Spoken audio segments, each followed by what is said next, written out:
ಬೆಟ್ಟದಡಿ ಮನೆಗೆ ಮಲ್ಲಿಗೆಯಾಗು, ಕಲ್ಲಾಗು ಕಪ್ಪೆಗಳ ಮಳೆ ವಿಧಿಸುರಿಯೇ, ಬೆಲ್ಲ ಸಕ್ಕರೆಯಾಗು ದೀನ ದುರ್ಬಲರಿಗೆ, ಎಲ್ಲರೊಳಗೊಂದಾಗು ಮಂಕುತಿಮ್ಮ ಎಂಬ ಕಗ್ಗದ ಸಾಲಿನೊಂದಿಗೆ ಹೆಮ್ಮೆಯ ಪ್ರಗತಿಯ ಹಾದಿಯಲ್ಲೊಂದು ಹೊಸ ಅಧ್ಯಾಯದ ಆರಂಭಕ್ಕೆ ಸಾಕ್ಷಿಯಾಗುತ್ತಿರುವ ಪ್ರಗತಿ ಪಥ 2026-27ನೇ ಶೈಕ್ಷಣಿಕ ಸಾಲಿನ ಪೋಷಕರ ಸಭೆಗೆ ನೆರೆದಿರುವ ಎಲ್ಲ ಸಭಿಕರಿಗೂ, ಗಣ್ಯ ಅತಿಥಿಗಳಿಗೂ, ಶಿಕ್ಷಕ ವಿದ್ಯಾರ್ಥಿ ವೃಂದದವರಿಗೂ ಸ್ವಾಗತವನ್ನು ಕೋರುತ್ತಿದ್ದೇನೆ.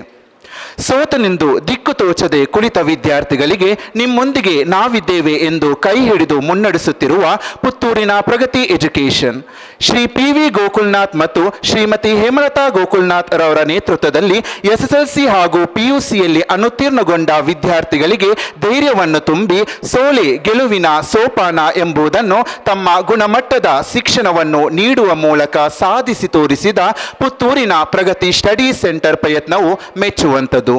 ಕೇವಲ 14 ವಿದ್ಯಾರ್ಥಿಗಳಿಂದ ಆರಂಭಗೊಂಡ ಸಂಸ್ಥೆ ತನ್ನ ಪ್ರಾಮಾಣಿಕ ಪ್ರಯತ್ನಗಳ ಫಲವಾಗಿ ಇಂದು ಕೇವಲ ಪುತ್ತೂರು ಮಾತ್ರವಲ್ಲದೆ ರಾಜ್ಯದ ವಿವಿಧ ಜಿಲ್ಲೆಗಳ ವಿದ್ಯಾರ್ಥಿಗಳಿಗೂ ಸೇರಿದಂತೆ 2000ಕ್ಕೂ ಮಿಕ್ಕಿ ವಿದ್ಯಾರ್ಥಿಗಳನ್ನು ಹೊಂದಿರುವುದು ಸಂಸ್ಥೆಯ ಸಾಧನೆಯೇ ಸರಿ. ಹೀಗೆ ವೈವಿಧ್ಯ ಚಟುವಟಿಕೆಗಳ ಮೂಲಕ ತನ್ನದೇ ಆದ ವೈಶಿಷ್ಟ್ಯತೆಯನ್ನು ಅನುಷ್ಠಾನಗೊಳಿಸುತ್ತಿರುವ ಈ ಸಂಸ್ಥೆಯು ಇಂದು 2026-27ನೇ ಸಾಲಿನ ಶೈಕ್ಷಣಿಕ ವರ್ಷದ ಮೊದಲ ಕಾರ್ಯಕ್ರಮಕ್ಕೆ ಈ ವೇದಿಕೆಯು ಸಾಕ್ಷಿಯಾಗುವ ಮೂಲಕ ಮತ್ತೊಮ್ಮೆ ಈ ಕಾರ್ಯಕ್ರಮಕ್ಕೆ ಸರ್ವರನ್ನು ಸ್ವಾಗತಿಸುತ್ತಿದ್ದೇನೆ. ಅತಿಥಿಯೊಬ್ಬರ ಬರುವಿಕೆಯು ಕೇವಲ ಆಚರಣೆಯಲ್ಲ, ಅದು ಸಂಸ್ಕೃತಿಯ ಬೆಳಕು ಹೊತ್ತು ತರುವ ಹಬ್ಬ. ಈ ನಿಟ್ಟಿನಲ್ಲಿ ಈ ದಿನದ ಅತಿಥಿಗಳಾದಂತಹ ಸಂಸ್ಥೆಯ ಸ್ಥಾಪಕಾಧ್ಯಕ್ಷರಾದ ಗೋಕುಲ್ನಾಥ್ PV, ಪ್ರಾಂಶುಪಾಲರಾದ ಹೇಮಲತಾ ಗೋಕುಲ್ನಾಥ್, ಮುಖ್ಯೋಪಾಧ್ಯಾಯರಾದ ಪ್ರಮೀಳಾ ND ಹಾಗೂ ವಾಣಿಜ್ಯ ವಿಭಾಗದ ಉಪನ್ಯಾಸಕಿ ಮಾಧವಿ NC ಇವರಲ್ಲಿ ವೇದಿಕೆಗೆ ಬರಬೇಕಾಗಿ ಕಳಕಳಿಯ ವಿನಂತಿ. ಮನದ ಅಂಧಕಾರ ಕಳೆಯಲಿ, ಭಕ್ತಿ ಭಾವದ ಹೂವು ಅರಳಲಿ, ಶಾಂತಿ ಸಂದೇಶವು ಪಸರಿಸಲಿ. ಕಾರ್ಯಕ್ರಮದ ಯಶಸ್ವಿಗಾಗಿ ಮನಸ್ಸಿನ ಏಕಾಗ್ರತೆಗಾಗಿ ಸರ್ವಶಕ್ತನ ಆಶೀರ್ವಾದವನ್ನು ಕೋರುತ್ತಾ ಪ್ರಾರ್ಥನೆಯನ್ನು ನೆರವೇರಿಸಲು ಕುಮಾರಿ ಶಾರ್ವರಿ ಹಾಗೂ ಕೃತಿ ಇವರಲ್ಲಿ ಕೇಳಿಕೊಳ್ಳುತ್ತಿದ್ದೇನೆ. ಶರಣು ವೇದ್ಯ ಪ್ರದಾಯಕ, ಶರಣು ಸಿದ್ಧಿ ವಿನಾಯಕ, ಶರಣು ವೇದ್ಯ ಪ್ರದಾಯಕ, ಶರಣು ಪಾರ್ವತಿ ತನಯ ಮೂರುತಿ, ಶರಣು ಪಾರ್ವತಿ ತನಯ ಮೂರುತಿ, ಶರಣು ಮೂಷಿಕ ವಾಹನ, ಶರಣು ಮೂಷಿಕ ವಾಹನ, ಶರಣು ಸಿದ್ಧಿ ವಿನಾಯಕ, ಶರಣು ವೇದ್ಯ ಪ್ರದಾಯಕ. ನಿಟಿಲ ನೇತ್ರನೆ ದೇವಿ ಸುತನೆ, ನಾಗಭೂಷಣ ಪ್ರಿಯನೇ, ನಿಟಿಲ ನೇತ್ರನೆ ದೇವಿ ಸುತನೆ, ನಾಗಭೂಷಣ ಪ್ರಿಯನೇ, ತಟಿಲ ತಾಂಕಿಟ ಕೋಮಲಾಂಗನೆ, ಕರ್ಣಕುಂಡಲ ಧಾರನೆ, ತಟಿಲ ತಾಂಕಿಟ ಕೋಮಲಾಂಗನೆ, ಕರ್ಣಕುಂಡಲ ಧಾರನೆ, ಶರಣು ಸಿದ್ಧಿ ವಿನಾಯಕ, ಶರಣು ವೇದ್ಯ ಪ್ರದಾಯಕ. ಬಟ್ಟ ಮುತ್ತಿನ ಪದಕ ಹಾರನೆ, ಬಾಹು ಹಸ್ತ ಚತುಷ್ಟನೆ, ಬಟ್ಟ ಮುತ್ತಿನ ಪದಕ ಹಾರನೆ, ಬಾಹು ಹಸ್ತ ಚತುಷ್ಟನೆ, ಇಟ್ಟ ತೊಡುಗೆಯ ಹೇಮ ಕಂಕಣ ಪಾಶ ಅಂಕುಶಧಾರನೆ, ಇಟ್ಟ ತೊಡುಗೆಯ ಹೇಮ ಕಂಕಣ ಪಾಶ ಅಂಕುಶಧಾರನೆ, ಶರಣು ಸಿದ್ಧಿ ವಿನಾಯಕ, ಶರಣು ವೇದ್ಯ ಪ್ರದಾಯಕ, ಶರಣು ಸಿದ್ಧಿ ವಿನಾಯಕ, ಶರಣು ವೇದ್ಯ ಪ್ರದಾಯಕ. ಶರಣು ಪಾರ್ವತಿ ತನಯ ಮೂರುತಿ, ಶರಣು ಪಾರ್ವತಿ ತನಯ ಮೂರುತಿ, ಶರಣು ಮೂಷಿಕ ವಾಹನ, ಶರಣು ಮೂಷಿಕ ವಾಹನ, ಶರಣು ಸಿದ್ಧಿ ವಿನಾಯಕ, ಶರಣು ವೇದ್ಯ ಪ್ರದಾಯಕ, ಶರಣು ಸಿದ್ಧಿ ವಿನಾಯಕ, ಶರಣು ವೇದ್ಯ ಪ್ರದಾಯಕ. ಶುಭ ಕಾರ್ಯದ ಆಧಿಯಂ ಜ್ಯೋತಿಯ ಪ್ರಜ್ವಲನಂ ಜ್ಞಾನ ಮಾರ್ಗದ ಉದ್ಘಾಟನಂ ಸಭೆಯ ಸೌಭಾಗ್ಯ ವರ್ಧನಾರ್ಥನಂ ದೀಪ ಪ್ರಜ್ವಲನಂ ಪ್ರಸರಣಂ.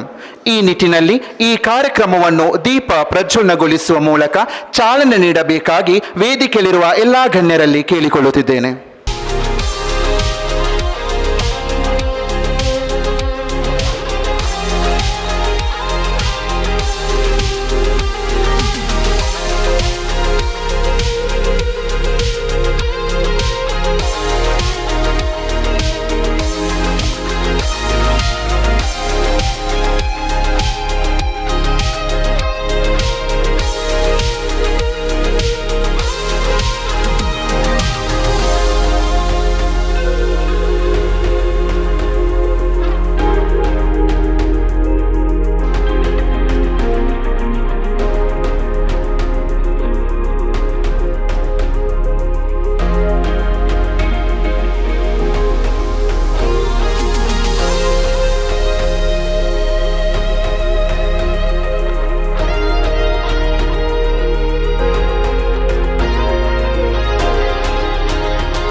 ಚಿಮ್ಮಲಿ ಅಜ್ಞಾನದ ಕತ್ತಲು ತಿಮ್ಮಲಿ, ಹಚ್ಚಿದ ದೀಪವು ಪ್ರಗತಿಗೆ ನವರತ್ನವಾಗಲಿ ಎಂದು ಆಶಿಸುತ್ತಾ, ಆದರದ ಅಕ್ಷತೆ, ಅಭಿಮಾನದ ಆರತಿ, ಆತ್ಮೀಯತೆಯ ಪುಷ್ಪಗುಚ್ಛೆ ಇವೆಲ್ಲವೂ ಅತಿಥಿಗೆ ನೀಡುವ ಸಮಗ್ರ ಸ್ವಾಗತವಾಗಿರುತ್ತದೆ. ಈ ನಿಟ್ಟಿನಲ್ಲಿ ಎಲ್ಲರನ್ನೂ ಆದರಪೂರ್ವಕವಾಗಿ ತಮ್ಮ ಹಿತ ಮಾತುಗಳ ಮೂಲಕ ಸ್ವಾಗತಿಸಲು ಬರುತ್ತಿದ್ದಾರೆ ವಾಣಿಜ್ಯ ಶಾಸ್ತ್ರದ ಉಪನ್ಯಾಸಕಿ ಕುಮಾರಿ ಹರ್ಷಿತಾ ರೈ ಇವರು.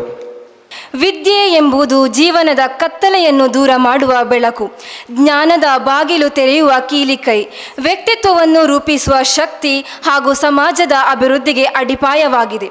ಜ್ಞಾನವೆಂಬ ದೀಪವು ಬೆಳಗಿದಾಗ ಅಜ್ಞಾನದ ಕತ್ತಲೆಯು ದೂರವಾಗುತ್ತದೆ.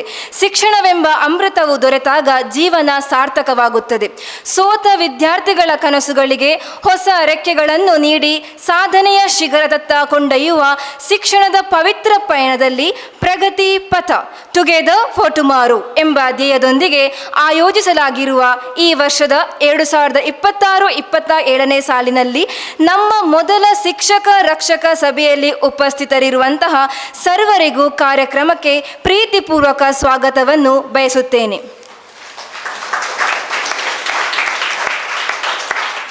ಒಳ್ಳೆಯ ನಾಯಕತ್ವವು ಸಂಸ್ಥೆಗೆ ಶಕ್ತಿ, ಸಮಾಜಕ್ಕೆ ಪ್ರಗತಿ ಮತ್ತು ಯುವ ಜನತೆಗೆ ಸ್ಫೂರ್ತಿಯನ್ನು ನೀಡುತ್ತದೆ. ಅಂತಹ ನಾಯಕತ್ವದ ಪ್ರತೀಕವಾಗಿರುವ ನಮ್ಮ ಸಂಸ್ಥೆಯ ಸಂಚಾಲಕರು ಶ್ರೀ PV ಗೋಕುಲ್ನಾಥ್ ಇಂದಿನ ಈ ಕಾರ್ಯಕ್ರಮದ ಸಭಾಧ್ಯಕ್ಷತೆಯನ್ನು ವಹಿಸಿಕೊಂಡಿರುವ ತಮಗೆ ಕಾರ್ಯಕ್ರಮಕ್ಕೆ ಆದರದ ಸ್ವಾಗತವನ್ನು ಬಯಸುತ್ತೇನೆ. ಸಂಸ್ಥೆಯ ಪ್ರಗತಿಯ ಹಿಂದಿರುವ ಶಕ್ತಿ, ವಿದ್ಯಾರ್ಥಿಗಳ ಯಶಸ್ಸಿನ ಹಿಂದಿರುವ ಪ್ರೇರಣೆಯಾಗಿರುವ ನಮ್ಮ ಸಂಸ್ಥೆಯ ಪ್ರಾಂಶುಪಾಲರು ಶ್ರೀಮತಿ ಹೇಮಲತಾ ಗೋಕುಲ್ನಾಥ್ ಇವರಿಗೂ ಕಾರ್ಯಕ್ರಮಕ್ಕೆ ತುಂಬು ಹೃದಯದ ಸ್ವಾಗತವನ್ನು ಬಯಸುತ್ತೇನೆ. ವಿದ್ಯಾರ್ಥಿಗಳ ಸರ್ವಾಂಗೀಣ ಅಭಿವೃದ್ಧಿಗೆ ನಿರಂತರವಾಗಿ ಶ್ರಮಿಸುತ್ತಾ ಉತ್ತಮ ಮಾರ್ಗದರ್ಶಕರೂ ಆಗಿರುವ ನಮ್ಮ ಸಂಸ್ಥೆಯ ಮುಖ್ಯೋಪಾಧ್ಯಾಯನಿ ಆಗಿರುವ ಶ್ರೀಮತಿ ಪ್ರಮೀಳಾ ND ಇವರಿಗೂ ಕಾರ್ಯಕ್ರಮಕ್ಕೆ ತುಂಬು ಹೃದಯದ ಸ್ವಾಗತವನ್ನು ಬಯಸುತ್ತೇನೆ. ನಗುಮುಖದ ಸರಳ ವ್ಯಕ್ತಿತ್ವ, ಪರಿಶ್ರಮದ ಉತ್ತಮ ಉದಾಹರಣೆಯಾಗಿರುವ ಸಂಸ್ಥೆಯ ಅನುಭವಿ ಶಿಕ್ಷಕಿಯಾದ ಶ್ರೀಮತಿ ಮಾಧವಿ NC ಇವರಿಗೂ ಕಾರ್ಯಕ್ರಮಕ್ಕೆ ಆದರವಾದ ಸ್ವಾಗತವನ್ನು ಬಯಸುತ್ತೇನೆ. ಅದೇ ರೀತಿ ಈ ಕಾರ್ಯಕ್ರಮದಲ್ಲಿ ಉಪಸ್ಥಿತರಿರುವ ಎಲ್ಲ ಪೋಷಕರಿಗೂ ಸಂಸ್ಥೆಯ ಪರವಾಗಿ ತುಂಬು ಹೃದಯದ ಸ್ವಾಗತವನ್ನು ಬಯಸುತ್ತೇನೆ. ಕಾರ್ಯಕ್ರಮದಲ್ಲಿ ಉಪಸ್ಥಿತಿರುವ ಸಂಸ್ಥೆಯ ಶಿಕ್ಷಕ ಶಿಕ್ಷಕೇತರ ವೃಂದದವರಿಗೂ ಹಾಗೂ ಎಲ್ಲ ವಿದ್ಯಾರ್ಥಿನಿಯರಿಗೂ ತುಂಬು ಹೃದಯದ ಸ್ವಾಗತವನ್ನು ಬಯಸುತ್ತೇನೆ. ಇದೀಗ ನಮ್ಮ ಕಾರ್ಯಕ್ರಮಕ್ಕೆ ಮುಖ್ಯ ಅತಿಥಿಗಳಾಗಿ ಬಂದಿರುತ್ತಾರೆ. ಇವರು ಪ್ರಾಚಾರ್ಯರು, ಮೊರಾರ್ಜಿ ದೇಸಾಯಿ ವಸತಿಯುತ ಶಾಲೆ, ಪಂಜಾಬ್.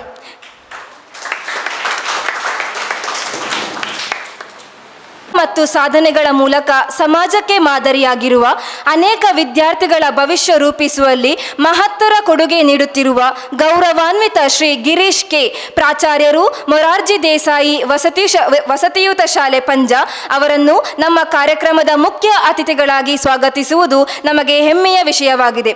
ನಮ್ಮ ಇಂದಿನ ಕಾರ್ಯಕ್ರಮಕ್ಕೆ ಅತಿಥಿಗಳಾಗಿ ಆಗಮಿಸಿರುವ ಸರ್ ನಿಮಗೆ ನಮ್ಮೆಲ್ಲರ ಪರವಾಗಿ ಆದರದ ಸ್ವಾಗತವನ್ನು ಬಯಸುತ್ತೇನೆ. ಇವರಿಗೆ ಪ್ರೀತಿಯ ಸಂಕೇತವಾದ ಹೂವನ್ನು ನೀಡಿ ಕಾರ್ಯಕ್ರಮಕ್ಕೆ ಸ್ವಾಗತಿಸಬೇಕಾಗಿ ನಮ್ಮ ಶಾಲಾ ನಾಯಕರಾದ ಅಶ್ವಿನ್ ಸಬಸ್ಟಿಯನ್ ಇವರತ್ತಿಗೆ ಕೇಳಿಕೊಳ್ಳುತ್ತೇನೆ. ಆದರಪೂರ್ವಕವಾಗಿ ಸ್ವಾಗತಿಸಿದಂತಹ ಮ್ಯಾಮ್ ತಮಗೂ ಈ ಕಾರ್ಯಕ್ರಮಕ್ಕೆ ತುಂಬು ಹೃದಯದ ಸ್ವಾಗತವನ್ನು ಬಯಸುತ್ತಿದ್ದೇನೆ. ವಿದ್ಯಾರ್ಥಿ ನಾಯಕತ್ವದ ಹೊಸ ಪಯಣಕ್ಕೆ ಇಂದು ಶುಭಾರಂಭ. ಕರ್ತವ್ಯ, ಶಿಸ್ತು ಮತ್ತು ಸೇವೆಯ ಮೌಲ್ಯವನ್ನು ಪ್ರತಿಜ್ಞೆಯ ರೂಪದಲ್ಲಿ ಬಿತ್ತುವ ಸಂದರ್ಭ. ಈ ನಿಟ್ಟಿನಲ್ಲಿ ನೂತನವಾಗಿ ಆಯ್ಕೆಯಾದ ವಿದ್ಯಾರ್ಥಿ ಪ್ರತಿನಿಧಿಗಳ ಪ್ರಮಾಣ ವಚನ ಕರ್ತವ್ಯವನ್ನು ನೆರವೇರಿಸಲು ಗೌರವಾನ್ವಿತ ಮುಖ್ಯೋಪಾಧ್ಯಾಯರಾದ ಪ್ರಮೀಳಾ ಎನ್.ಡಿ. ಇವರಲ್ಲಿ ಕೇಳಿಕೊಳ್ಳುತ್ತಿದ್ದೇನೆ. ನೂತನ ಶೈಕ್ಷಣಿಕ ವರ್ಷದಲ್ಲಿ ನೂತನ ಮಂತ್ರಿಮಂಡಲವನ್ನು ಇದೀಗಾಗಲೇ ನಾವು ಆಯ್ಕೆ ಮಾಡಿರ್ತೇವೆ. ನೂತನ ಮಂತ್ರಿಮಂಡಲದಲ್ಲಿ ಕಾಲೇಜು ನಾಯಕನಾಗಿ ಆಯ್ಕೆಯಾದ ಎಲ್ಲ ಕಾಲೇಜು ನಾಯಕರು ವೇದಿಕೆಯ ಮುಂಭಾಗದಲ್ಲಿ ಬರಬೇಕು. ಕಾಲೇಜು ನಾಯಕ ಅಶ್ವಿನ್ ಸೆಬಾಸ್ಟಿಯನ್, ಈ ಮಾನಸ ಮುತ್ತಮ್ಮ, ಜೊತೆ ಕಾರ್ಯದರ್ಶಿ ಫಾತಿಮತ್ ಫಿಜಾ, ವಿದ್ಯಾಮಂತ್ರಿ ಶಾರ್ವರಿ, ಹಣಕಾಸು ಮಂತ್ರಿ ನಮ್ರತ್, ಕ್ರೀಡಾ ಮಂತ್ರಿ ಲೋಕೇಶ್, ಆರೋಗ್ಯ ಮತ್ತು ಶಿಸ್ತು ಮಂತ್ರಿಯಾಗಿ ಅಖಿಲೇಶ್, ಸಾಂಸ್ಕೃತಿಕ ಮಂತ್ರಿ ಆರ್ಯ ಆರ್. ಇಷ್ಟು ವಿದ್ಯಾರ್ಥಿಗಳು ನಮ್ಮ ಈ ವರ್ಷದ ಪ್ರಗತಿಯ ಪದದಲ್ಲಿ ಅಧ್ಯಾಪಕರ ಜೊತೆಗೆ ಅದನ್ನು ಮುನ್ನಡೆಸುವುದಕ್ಕೆ ನಮಗೂ ಕೂಡ ಸಹಾಯವನ್ನು ಮಾಡಲಿದ್ದಾರೆ. ಇದೀಗ ಈ ವಿದ್ಯಾರ್ಥಿಗಳ ಒಂದು ಪ್ರಮಾಣ ವಚನವನ್ನು ನೆರವೇರಿಸುವಂತಹ ಸಮಯ. ಎಲ್ಲ ವಿದ್ಯಾರ್ಥಿಗಳು ತಮ್ಮ ಬಲಹಸ್ತವನ್ನು ಮುಂದಕ್ಕೆ ಚಾಚಿ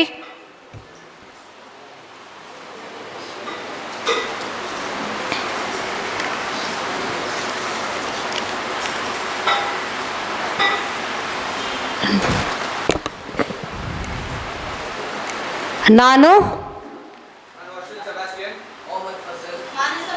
ಫಾತಿಮತ್ ಫಿಜಾ, ಶಾರ್ವರಿ ಜೆಕೆ, ನಮ್ರತೆ, ಲೋಕೇಶ್, ಅಖಿಲೇಶ್, ಆರ್ಯ ಪ್ರಗತಿ ಸ್ಟಡಿ ಸೆಂಟರ್ ಪುತ್ತೂರು ಸಂಸ್ಥೆಯ ವಿದ್ಯಾರ್ಥಿಗಳಾಗಿದ್ದು 2026-27ನೇ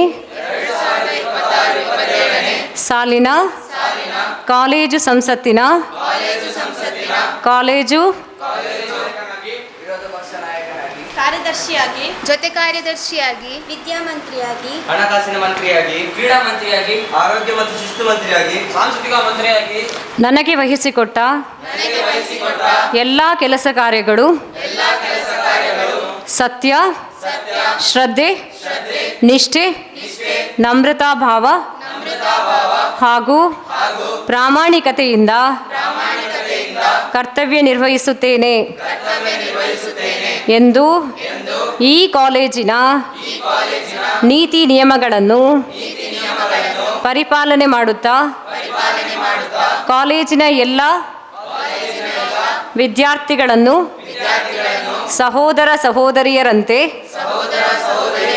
ಕಾಣುತ್ತೇನೆ ಹಾಗೂ ಕಾಲೇಜಿನ ಎಲ್ಲ ಚಟುವಟಿಕೆಗಳಲ್ಲಿ ಸಕ್ರಿಯವಾಗಿ ಪಾಲ್ಗೊಳ್ಳಲು ಪ್ರೋತ್ಸಾಹಿಸುತ್ತೇನೆ ಎಂದು ಹಾಗೂ ಶಿಕ್ಷಕರಿಗೆ ಗೌರವ ತರುವಂತೆ ಕೆಲಸ ಕಾರ್ಯ ನಿರ್ವಹಿಸುತ್ತೇನೆ ಎಂದು ನನ್ನ ತಂದೆ ತಾಯಿಯರ ಹೆಸರಿನಲ್ಲಿ ಪ್ರಮಾಣ ಮಾಡುತ್ತೇನೆ.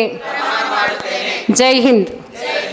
ಇಂದಿನ ಈ ಕಾರ್ಯಕ್ರಮಕ್ಕೆ ಆಗಮಿಸಿದಂತಹ ಕಾರ್ಯಕ್ರಮದ ಮುಖ್ಯ ಅತಿಥಿಗಳಾದ ಶ್ರೀ ಗಿರೀಶ್ ಕೆ, ಪ್ರಾಚಾರ್ಯರು, ಮೊರಾರ್ಜಿ ದೇಸಾಯಿ ವಸತಿಯುತ ಶಾಲೆ ಪಂಜ ಇವರ ಕಿರು ಪರಿಚಯ ನಿಮ್ಮ ಮುಂದೆ.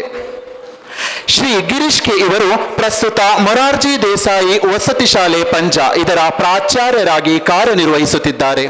ಇವರ ಮೂಲ ಊರು ಮಂಡ್ಯ ಜಿಲ್ಲೆ ಆಗಿದ್ದು ಪ್ರಸ್ತುತ ಮೈಸೂರು ನಗರದಲ್ಲಿ ವಾಸವಾಗಿದ್ದಾರೆ. ತಮ್ಮ ಪ್ರಾಥಮಿಕ ಹಾಗೂ ಉನ್ನತ ವಿದ್ಯಾಭ್ಯಾಸವನ್ನು ಮೈಸೂರಿನಲ್ಲಿ ಪೂರ್ಣಗೊಳಿಸಿದ್ದಾರೆ. ಶೈಕ್ಷಣಿಕವಾಗಿ ಅತ್ಯುನ್ನತ ಅರ್ಹತೆಯನ್ನು ಹೊಂದಿದ ಇವರು MSc ಪ್ರಾಣಿಶಾಸ್ತ್ರ, M.Ed, M.Phil ಹಾಗೂ ಇಂಗ್ಲಿಷ್ನಲ್ಲಿ MA ಪದವಿಯನ್ನು ಪಡೆದಿದ್ದಾರೆ. ಶಿಕ್ಷಣ ಕ್ಷೇತ್ರದಲ್ಲಿ ತಮ್ಮ ಜ್ಞಾನ ಮತ್ತು ಅನುಭವವನ್ನು ಸಮರ್ಥವಾಗಿ ಬಳಸಿಕೊಂಡು ಸಾವಿರಾರು ವಿದ್ಯಾರ್ಥಿಗಳ ಭವಿಷ್ಯ ರೂಪಿಸುವಲ್ಲಿ ಮಹತ್ತರ ಕೊಡುಗೆ ನೀಡಿದ್ದಾರೆ.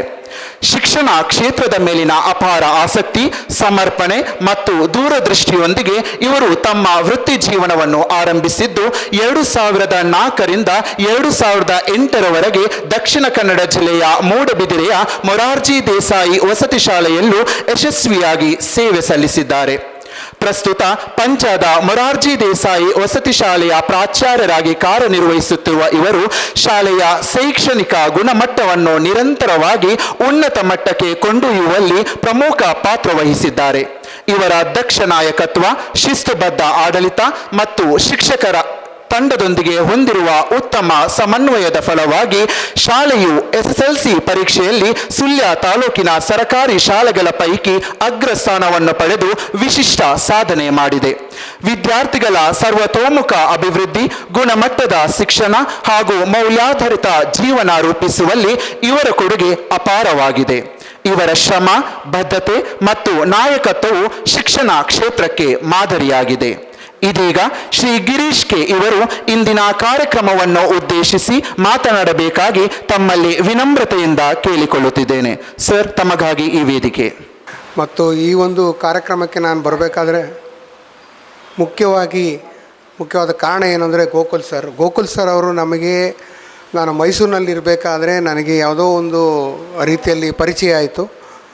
ಮತ್ತು ಪರಿಚಯ ಆದ ನಂತರ ಅವರ ಜೊತೆ ಒಡನಾಟವು ಕೂಡ ಬೆಳೆದಿದೆ ನನಗೆ. ಈಗ ನಮ್ಮ ಮೊರಾರ್ಜಿ ಶಾಲೆಗೆ ಅವರು ಬಂದು ಒಂದು ಸಾರಿ ಅವರ ಒಂದು ಕೆಲವು ಏರ್ಲೈನ್ಸ್ ವಿದ್ಯಾಭ್ಯಾಸದ ಬಗ್ಗೆ ಒಂದು ಕಿರುಪರಿಚಯನ ಮಕ್ಕಳಿಗೆ ಮಾಡಿಕೊಟ್ಟಿದ್ದಾರೆ. ಮತ್ತು ಅವರಲ್ಲಿ ಗೋಕುಲ್ ಸರಲ್ಲಿ ನಾನು ನೋಡಿದ್ದು ಒಂದು ವಿಶೇಷವಾದಂಥ ಗುಣ ಏನಪ್ಪ ಅಂದರೆ, ಅವರಲ್ಲಿ ಯಾವುದೇ ಒಂದು ಭೇದ ಭಾವ ಇಲ್ಲ. ಯಾರೇ ಆಗಿರ್ಬೋದು, ಅವರಿಗೆ ವಿದ್ಯಾಭ್ಯಾಸ ಮತ್ತು ಈ ಒಂದು ಶೈಕ್ಷಣಿಕ ಅಭಿವೃದ್ಧಿಗಳ ಬಗ್ಗೆ ಅಪಾರವಾದ ಜ್ಞಾನವನ್ನು ಹೊಂದಿರತಕ್ಕಂಥ ಯಾವುದೇ ವ್ಯಕ್ತಿಯನ್ನು ಕಂಡರೆ ಅವರಿಗೆ ಒಂದು ರೀತಿಯಾದಂಥ ಆಸೆ ಬಂದು ಅವರೊಟ್ಟಿಗೆ ಒಡನಾಟವನ್ನು ಬೆಳೆಸಿ ಅವರಿಂದ ಏನಾದರೂ ಅವರ ಸಂಸ್ಥೆಗೆ ಯಾವುದಾದ್ರೂ ಸಲಹೆ ಸೂಚನೆಗಳು ಅಥವಾ ಬೇರೆ ಯಾವುದಾದ್ರೂ ರೀತಿಯಲ್ಲಿ ಸಹಾಯ ಮಾಡುವಂಥದ್ದರೆ ಸಹಾಯ ಮಾಡುವಂಥದ್ದು, ಆ ರೀತಿಯಾದಂಥ ವಿಭಿನ್ನವಾದ ವ್ಯಕ್ತಿತ್ವವನ್ನು ನಮ್ಮ ಗೋಕುಲ್ ಸರ್ ಹೊಂದಿದ್ದಾರೆ. ಆದರೆ ಪರಿಚಯ ನಮಗೆ ಅತಿ ಹೆಚ್ಚು ನಾನು ಈ ಸಂಸ್ಥೆಗೆ ಬಂದಿಲ್ಲ, ಇದು ಮೊದಲನೇ ಬಾರಿ ಬಂದಿದ್ದೀನಿ. ಆದರೂ ಕೂಡ ನನಗೆ ಈಗ ತುಂಬ ಸಂತೋಷ ಆಗ್ತಾಯಿದೆ. ಯಾಕೆಂದರೆ ಇಲ್ಲಿ ಮಕ್ಕಳ ಒಂದು ಶಿಸ್ತು ಮತ್ತು ಅವರ ತಾಳ್ಮೆ ಮತ್ತು ಈ ಒಂದು ಕಾರ್ಯಕ್ರಮದ ನಿರೂಪಣೆ ತುಂಬ ಚೆನ್ನಾಗಿ ಮೂಡಿ ಬಂದಿದೆ ಅಂತ ನಾನು ಭಾವಿಸ್ತೇನೆ. ಹಾಗಾಗಿ ಈ ಒಂದು ಸಮಾರಂಭದಲ್ಲಿ ನಾನು ಹೆಚ್ಚು ಹೇಳಲಿಕ್ಕೆ ನನಗೆ ಮುಂದಿನ ಭಾಷಣಕ್ಕೆ ಸಮಯದ ಅಭಾವ ಉಂಟಾಗ್ತದೆ. ಹಾಗಾಗಿ ಈ ಒಂದು ಕಾರ್ಯಕ್ರಮದಲ್ಲಿ ಭಾಗವಹಿಸಿದಂಥ ಎಲ್ಲರಿಗೂ ನನ್ನ ಧನ್ಯವಾದಗಳು. ಮತ್ತು ಈ ಒಂದು ಕಾರ್ಯಕ್ರಮ ತುಂಬ ಅಚ್ಚುಕಟ್ಟಾಗಿ ಮೂಡಿ ಬರಲಿ ಅಂತ ಹೇಳಿ ನಾನು ಈ 2 ಮಾತುಗಳನ್ನು ಹೇಳಿ ಮುಗಿಸ್ತೇನೆ. ನುಡಿಗಳಲ್ಲಿ ಜ್ಞಾನವಿತ್ತು, ಮಾತುಗಳಲ್ಲಿ ಮಾರ್ಗದರ್ಶನವಿತ್ತು, ಹೃದಯದಲ್ಲಿ ಮಾನವೀಯತೆ ಇತ್ತು. ಇಂತಹ ಅಮೂಲ್ಯ ವಿಚಾರಗಳನ್ನು ನಮ್ಮೊಂದಿಗೆ ಹಂಚಿಕೊಂಡ ಗಿರೀಶ್ ಸರ್ ತಮಗೂ ತುಂಬ ಹೃದಯದಿಂದ ಧನ್ಯವಾದಗಳನ್ನು ಸಮರ್ಪಿಸುತ್ತೇನೆ. ಗುಣಕ್ಕೆ ಗೌರವ, ಸಾಧನೆಗೆ ಸನ್ಮಾನ, ಸೇವೆಗೆ ಪ್ರಶಂಸೆ, ಇದು ನಮ್ಮ ಸಂಸ್ಕೃತಿಯ ಶ್ರೀಮಂತ ಪರಂಪರೆ. ಇದೀಗ ನಮ್ಮ ಸಂಸ್ಥೆಯ ಪರವಾಗಿ ಸ್ಮರಣಿಕೆಯನ್ನಿಟ್ಟು ಆದರಪೂರ್ವಕವಾಗಿ ಗೌರವಿಸಬೇಕಾಗಿ ಸಂಸ್ಥೆಯ ಸಂಚಾಲಕರು, ಪ್ರಾಂಶುಪಾಲರು ಹಾಗೂ ಮುಖ್ಯೋಪಾಧ್ಯಾಯರಲ್ಲಿ ಕೇಳಿಕೊಳ್ಳುತ್ತಿದ್ದೇನೆ.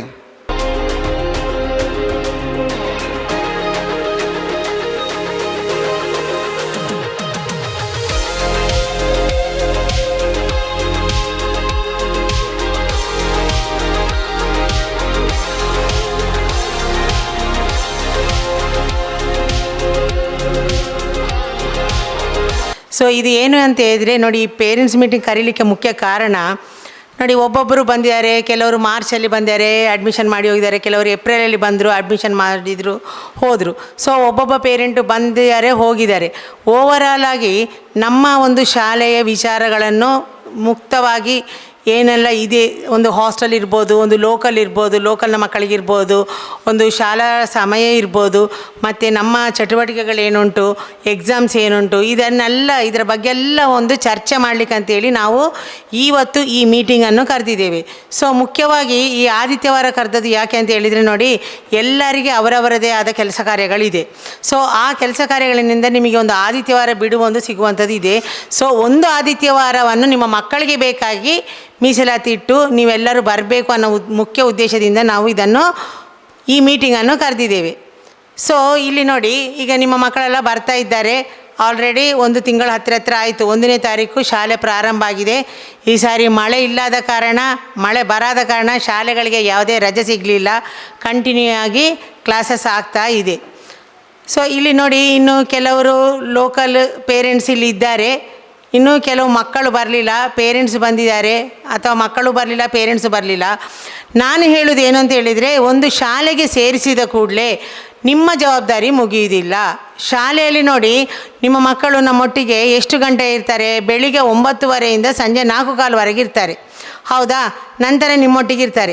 ಸೊ ಶಾಲೆಯಲ್ಲಿ ಟೀಚರ್ಸ್ನ ಜವಾಬ್ದಾರಿ ಎಷ್ಟುಂಟೋ ಮನೆಯಲ್ಲಿ ಪೇರೆಂಟ್ಸ್ನ ಜವಾಬ್ದಾರಿ ಅಷ್ಟೇ ಬೇಕು. ನಾನು ಶಾಲೆಗೆ ಹಾಕಿದ್ದೇನೆ, ಅಲ್ಲಿ ಅವರು ನೋಡಿಕೊಳ್ತಾರೆ ಅನ್ನೋದು ತಪ್ಪು ಕಲ್ಪನೆ. ಮತ್ತು ಈಗಿನ ಕಾಲದಲ್ಲಿ ನಿಮಗೆ ಗೊತ್ತಿರ್ಬೋದು, ಈ ಕೊರೋನಾ ಬಂದ ನಂತರ ಯಾವ ರೀತಿ ಮಕ್ಕಳು ಮೊಬೈಲ್ಗೆ ಎಡಿಕ್ಟ್ ಆಗಿದ್ದಾರೆ ಯಾವುದೇ ನೋಡಿ. ಮತ್ತು ನಿಮ್ಮ ಇಲ್ಲಿ ಮಕ್ಕಳು ಹೇಳ್ಬೋದು, ನಾವು ಅಲ್ಲಿ ನಮಗೆ ಮೊಬೈಲ್ ಬೇಕೇ ಬೇಕು, ಶಾಲೆಯಿಂದ ನೋಟ್ಸ್ ಕೊಡ್ತಾರೆ. ಅದೆಲ್ಲ ತಪ್ಪು ಸಂದೇಶ. ನೋಡಿ, ಈ ನಮ್ಮ ಶಾಲೆಯಿಂದ ಯಾವುದೇ ನೋಟ್ಸ್ಗಳನ್ನು ನಾವು ಮೊಬೈಲಲ್ಲಿ ಕೊಡುವುದಿಲ್ಲ. ಎಲ್ಲವನ್ನು ಕ್ಲಾಸಲ್ಲಿ ನೋಟ್ಸು ಬೋರ್ಡಲ್ಲಿ. ನಿಮಗೆ ಕೇಳಿದರೆ ಆಶ್ಚರ್ಯ ಆಗ್ಬೋದು, ಒಂದು ಸೆಕೆಂಡ್ PUC ಮಕ್ಕಳಿಗೆ AND ಸ್ಪೆಲ್ಲಿಂಗ್ ಬರಾದವರು ಎಷ್ಟೋ ಜನ ಇದ್ದಾರೆ ಅಲ್ಲಿ ಕ್ಲಾಸಲ್ಲಿ. ನಾವು ಬಾಯಲ್ಲಿ ಡಿಕ್ಟೇಟ್ ಮಾಡಿದರೆ ಬರುವುದಿಲ್ಲ. ಸೊ ನೋಡಿ, ನಾವು ಬೋರ್ಡಲ್ಲಿ ಬರೆಯುವುದು. ಈ ಸಣ್ಣ LKG UKG ಮಕ್ಕಳಿಗೆ ಬರೆದಾಗೆ ಅವರಿಗೆ ಬೋರ್ಡಲ್ಲಿ ನಾನು ನೋಟ್ಸ್ ಬರೆಯುವುದು. ಆ ನೋಟ್ಸನ್ನು ಸಹ ಇನ್ನೂ ಕೆಲವರು ಬರೆಯದವರು ಇದ್ದಾರೆ. ಲಾಸ್ಟ್ ಬೆಂಚಲ್ಲಿ ಕೂತ್ಕೊಳ್ಳೋದು, ಬರೆಯದೇ ಇರೋದು, ಇಂಥದ್ದೆಲ್ಲ ಮಾಡ್ತಾರೆ.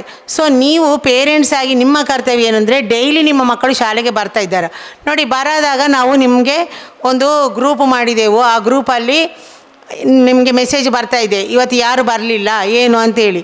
ಅಥವಾ ನಿಮ್ಮ ಮಕ್ಕಳು ಏನಾದರೂ ಹುಷಾರಿಲ್ಲದೆ ಕಾರಣ ಬರೋದಿದ್ದರೆ ನಿಮ್ಮ ಕರ್ತವ್ಯ ಏನಂದರೆ, ಮೇಯ್ನಾಗಿ ತಾಯಂದರು, ತಂದೆಯಂದರು ಪಾಪ ಕೆಲವರು ಗಲ್ಫಲ್ಲಿ ಎಲ್ಲಿಯೋ ದುಡಿಲಿಕ್ಕೆ ಹೋಗಿದ್ದಾರೆ, ಕೆಲವರು ಬ್ಯಾಂಗ್ಳೂರಲ್ಲಿದ್ದಾರೆ, ಎಲ್ಲೆಲ್ಲೇ ಇರ್ತಾರೆ. ಆದರೆ ತಾಯಂದರು ಇಲ್ಲೇ ಮನೆಯಲ್ಲಿರೋದಲ್ವಾ. ಸೊ ನೀವು ಆ ಮೆಸೇಜನ್ನು ನೋಡಿದಾಗ ನಿಮ್ಮ ಮಗನ ಹೆಸರಿದ್ದು ಅವನು ಮನೆಯಿಂದ ಹೊರಟು ಆ ಹೆಸರಿದ್ದರೆ ಯಾಕೆ ಮಗ ಎಲ್ಲಿ ಹೋಗಿದ್ದಾನೆ ಅಂತೇಳಿ ವಿಚಾರಿಸಬೇಕು. ಮೊನ್ನೆ ನೋಡಿ, ಒಂದು ಸ್ಟೂಡೆಂಟ್ ಬಂದಿದ್ದಾನೆ, ಬಂದು ಸೀದಾ ಮಾಲ್ ಹತ್ರ ಹೋಗಿದ್ದಾನೆ. ಅದು ನಮ್ಮ ಲೆಕ್ಚರ್ನ ಗಮನಕ್ಕೆ ಬಂತು. ಅವರು ಬಂದು ನನ್ನ ಹತ್ರ ಹೇಳಿದ್ದಾರೆ. ಕೂಡಲೇ ಅವ್ರ ತಂದೆಗೆ ಫೋನ್ ಮಾಡಿದೆವು. ಫೋನ್ ಮಾಡುವಾಗ ಬಂದಿದ್ದಾನಲ್ಲ ಕಾಲೇಜಿಗೆ, ಬರಲಿಲ್ಲ, ಮಾಲಿಗೆ ಹೋಗಿದ್ದಾನೆ. ಸೊ ಈ ರೀತಿ ಕಾರ್ಯಕ್ರಮಗಳಿದೆ. ಈಗ ನಮ್ಮ ಪುತ್ತೂರಲ್ಲಿ ನೋಡಿ, ಮೊದಲು ಆ ಪ್ರಾಬ್ಲಮ್ ಇಲ್ಲ ಇತ್ತು. ಮೊದಲೇನೆಂದರೆ, ಬಸ್ ಸ್ಟ್ಯಾಂಡ್ ಹತ್ರ ಯಾವುದೋ ಒಂದು ಪ್ಲೇಸ್ ಇತ್ತು, ಕಾರ್ನರು. ಆ ಮರದ ಹತ್ರ ದಮ್ ಎಳಿತಿದ್ರು. ಅದು ಆವತ್ತು ರೀಲ್ಸಲ್ಲಿ ವೈರಲೆಲ್ಲ ಆಗಿದೆ. ಈವನ್ ಹುಡುಗಿಯರು ಸಹ ದಮ್ ಎಳಿತಿದ್ರು ಅಲ್ಲಿ. ಈಗ ಆ ಮರ ಗಿರೆಲ್ಲ ಕಡ್ದು ಎಲ್ಲ ಹೋಗಿದೆ. ಈಗ ಮಾಲ್ ಒಂದು ಬಂದಿದೆ. ಮಕ್ಕಳಿಗೆ ಖುಷಿ ಆಯಿತು. ಮಾಲಲ್ಲಿ AC ಫುಲ್ಲು. ಅಲ್ಲಿ ಅವರು ಕಸ್ಟಮರ್ಗೆ ಬೇಕಾಗಿ ಹಾಕಿದ್ದಾರೆ ಟೇಬಲು, ಚೇರಲ್ಲ.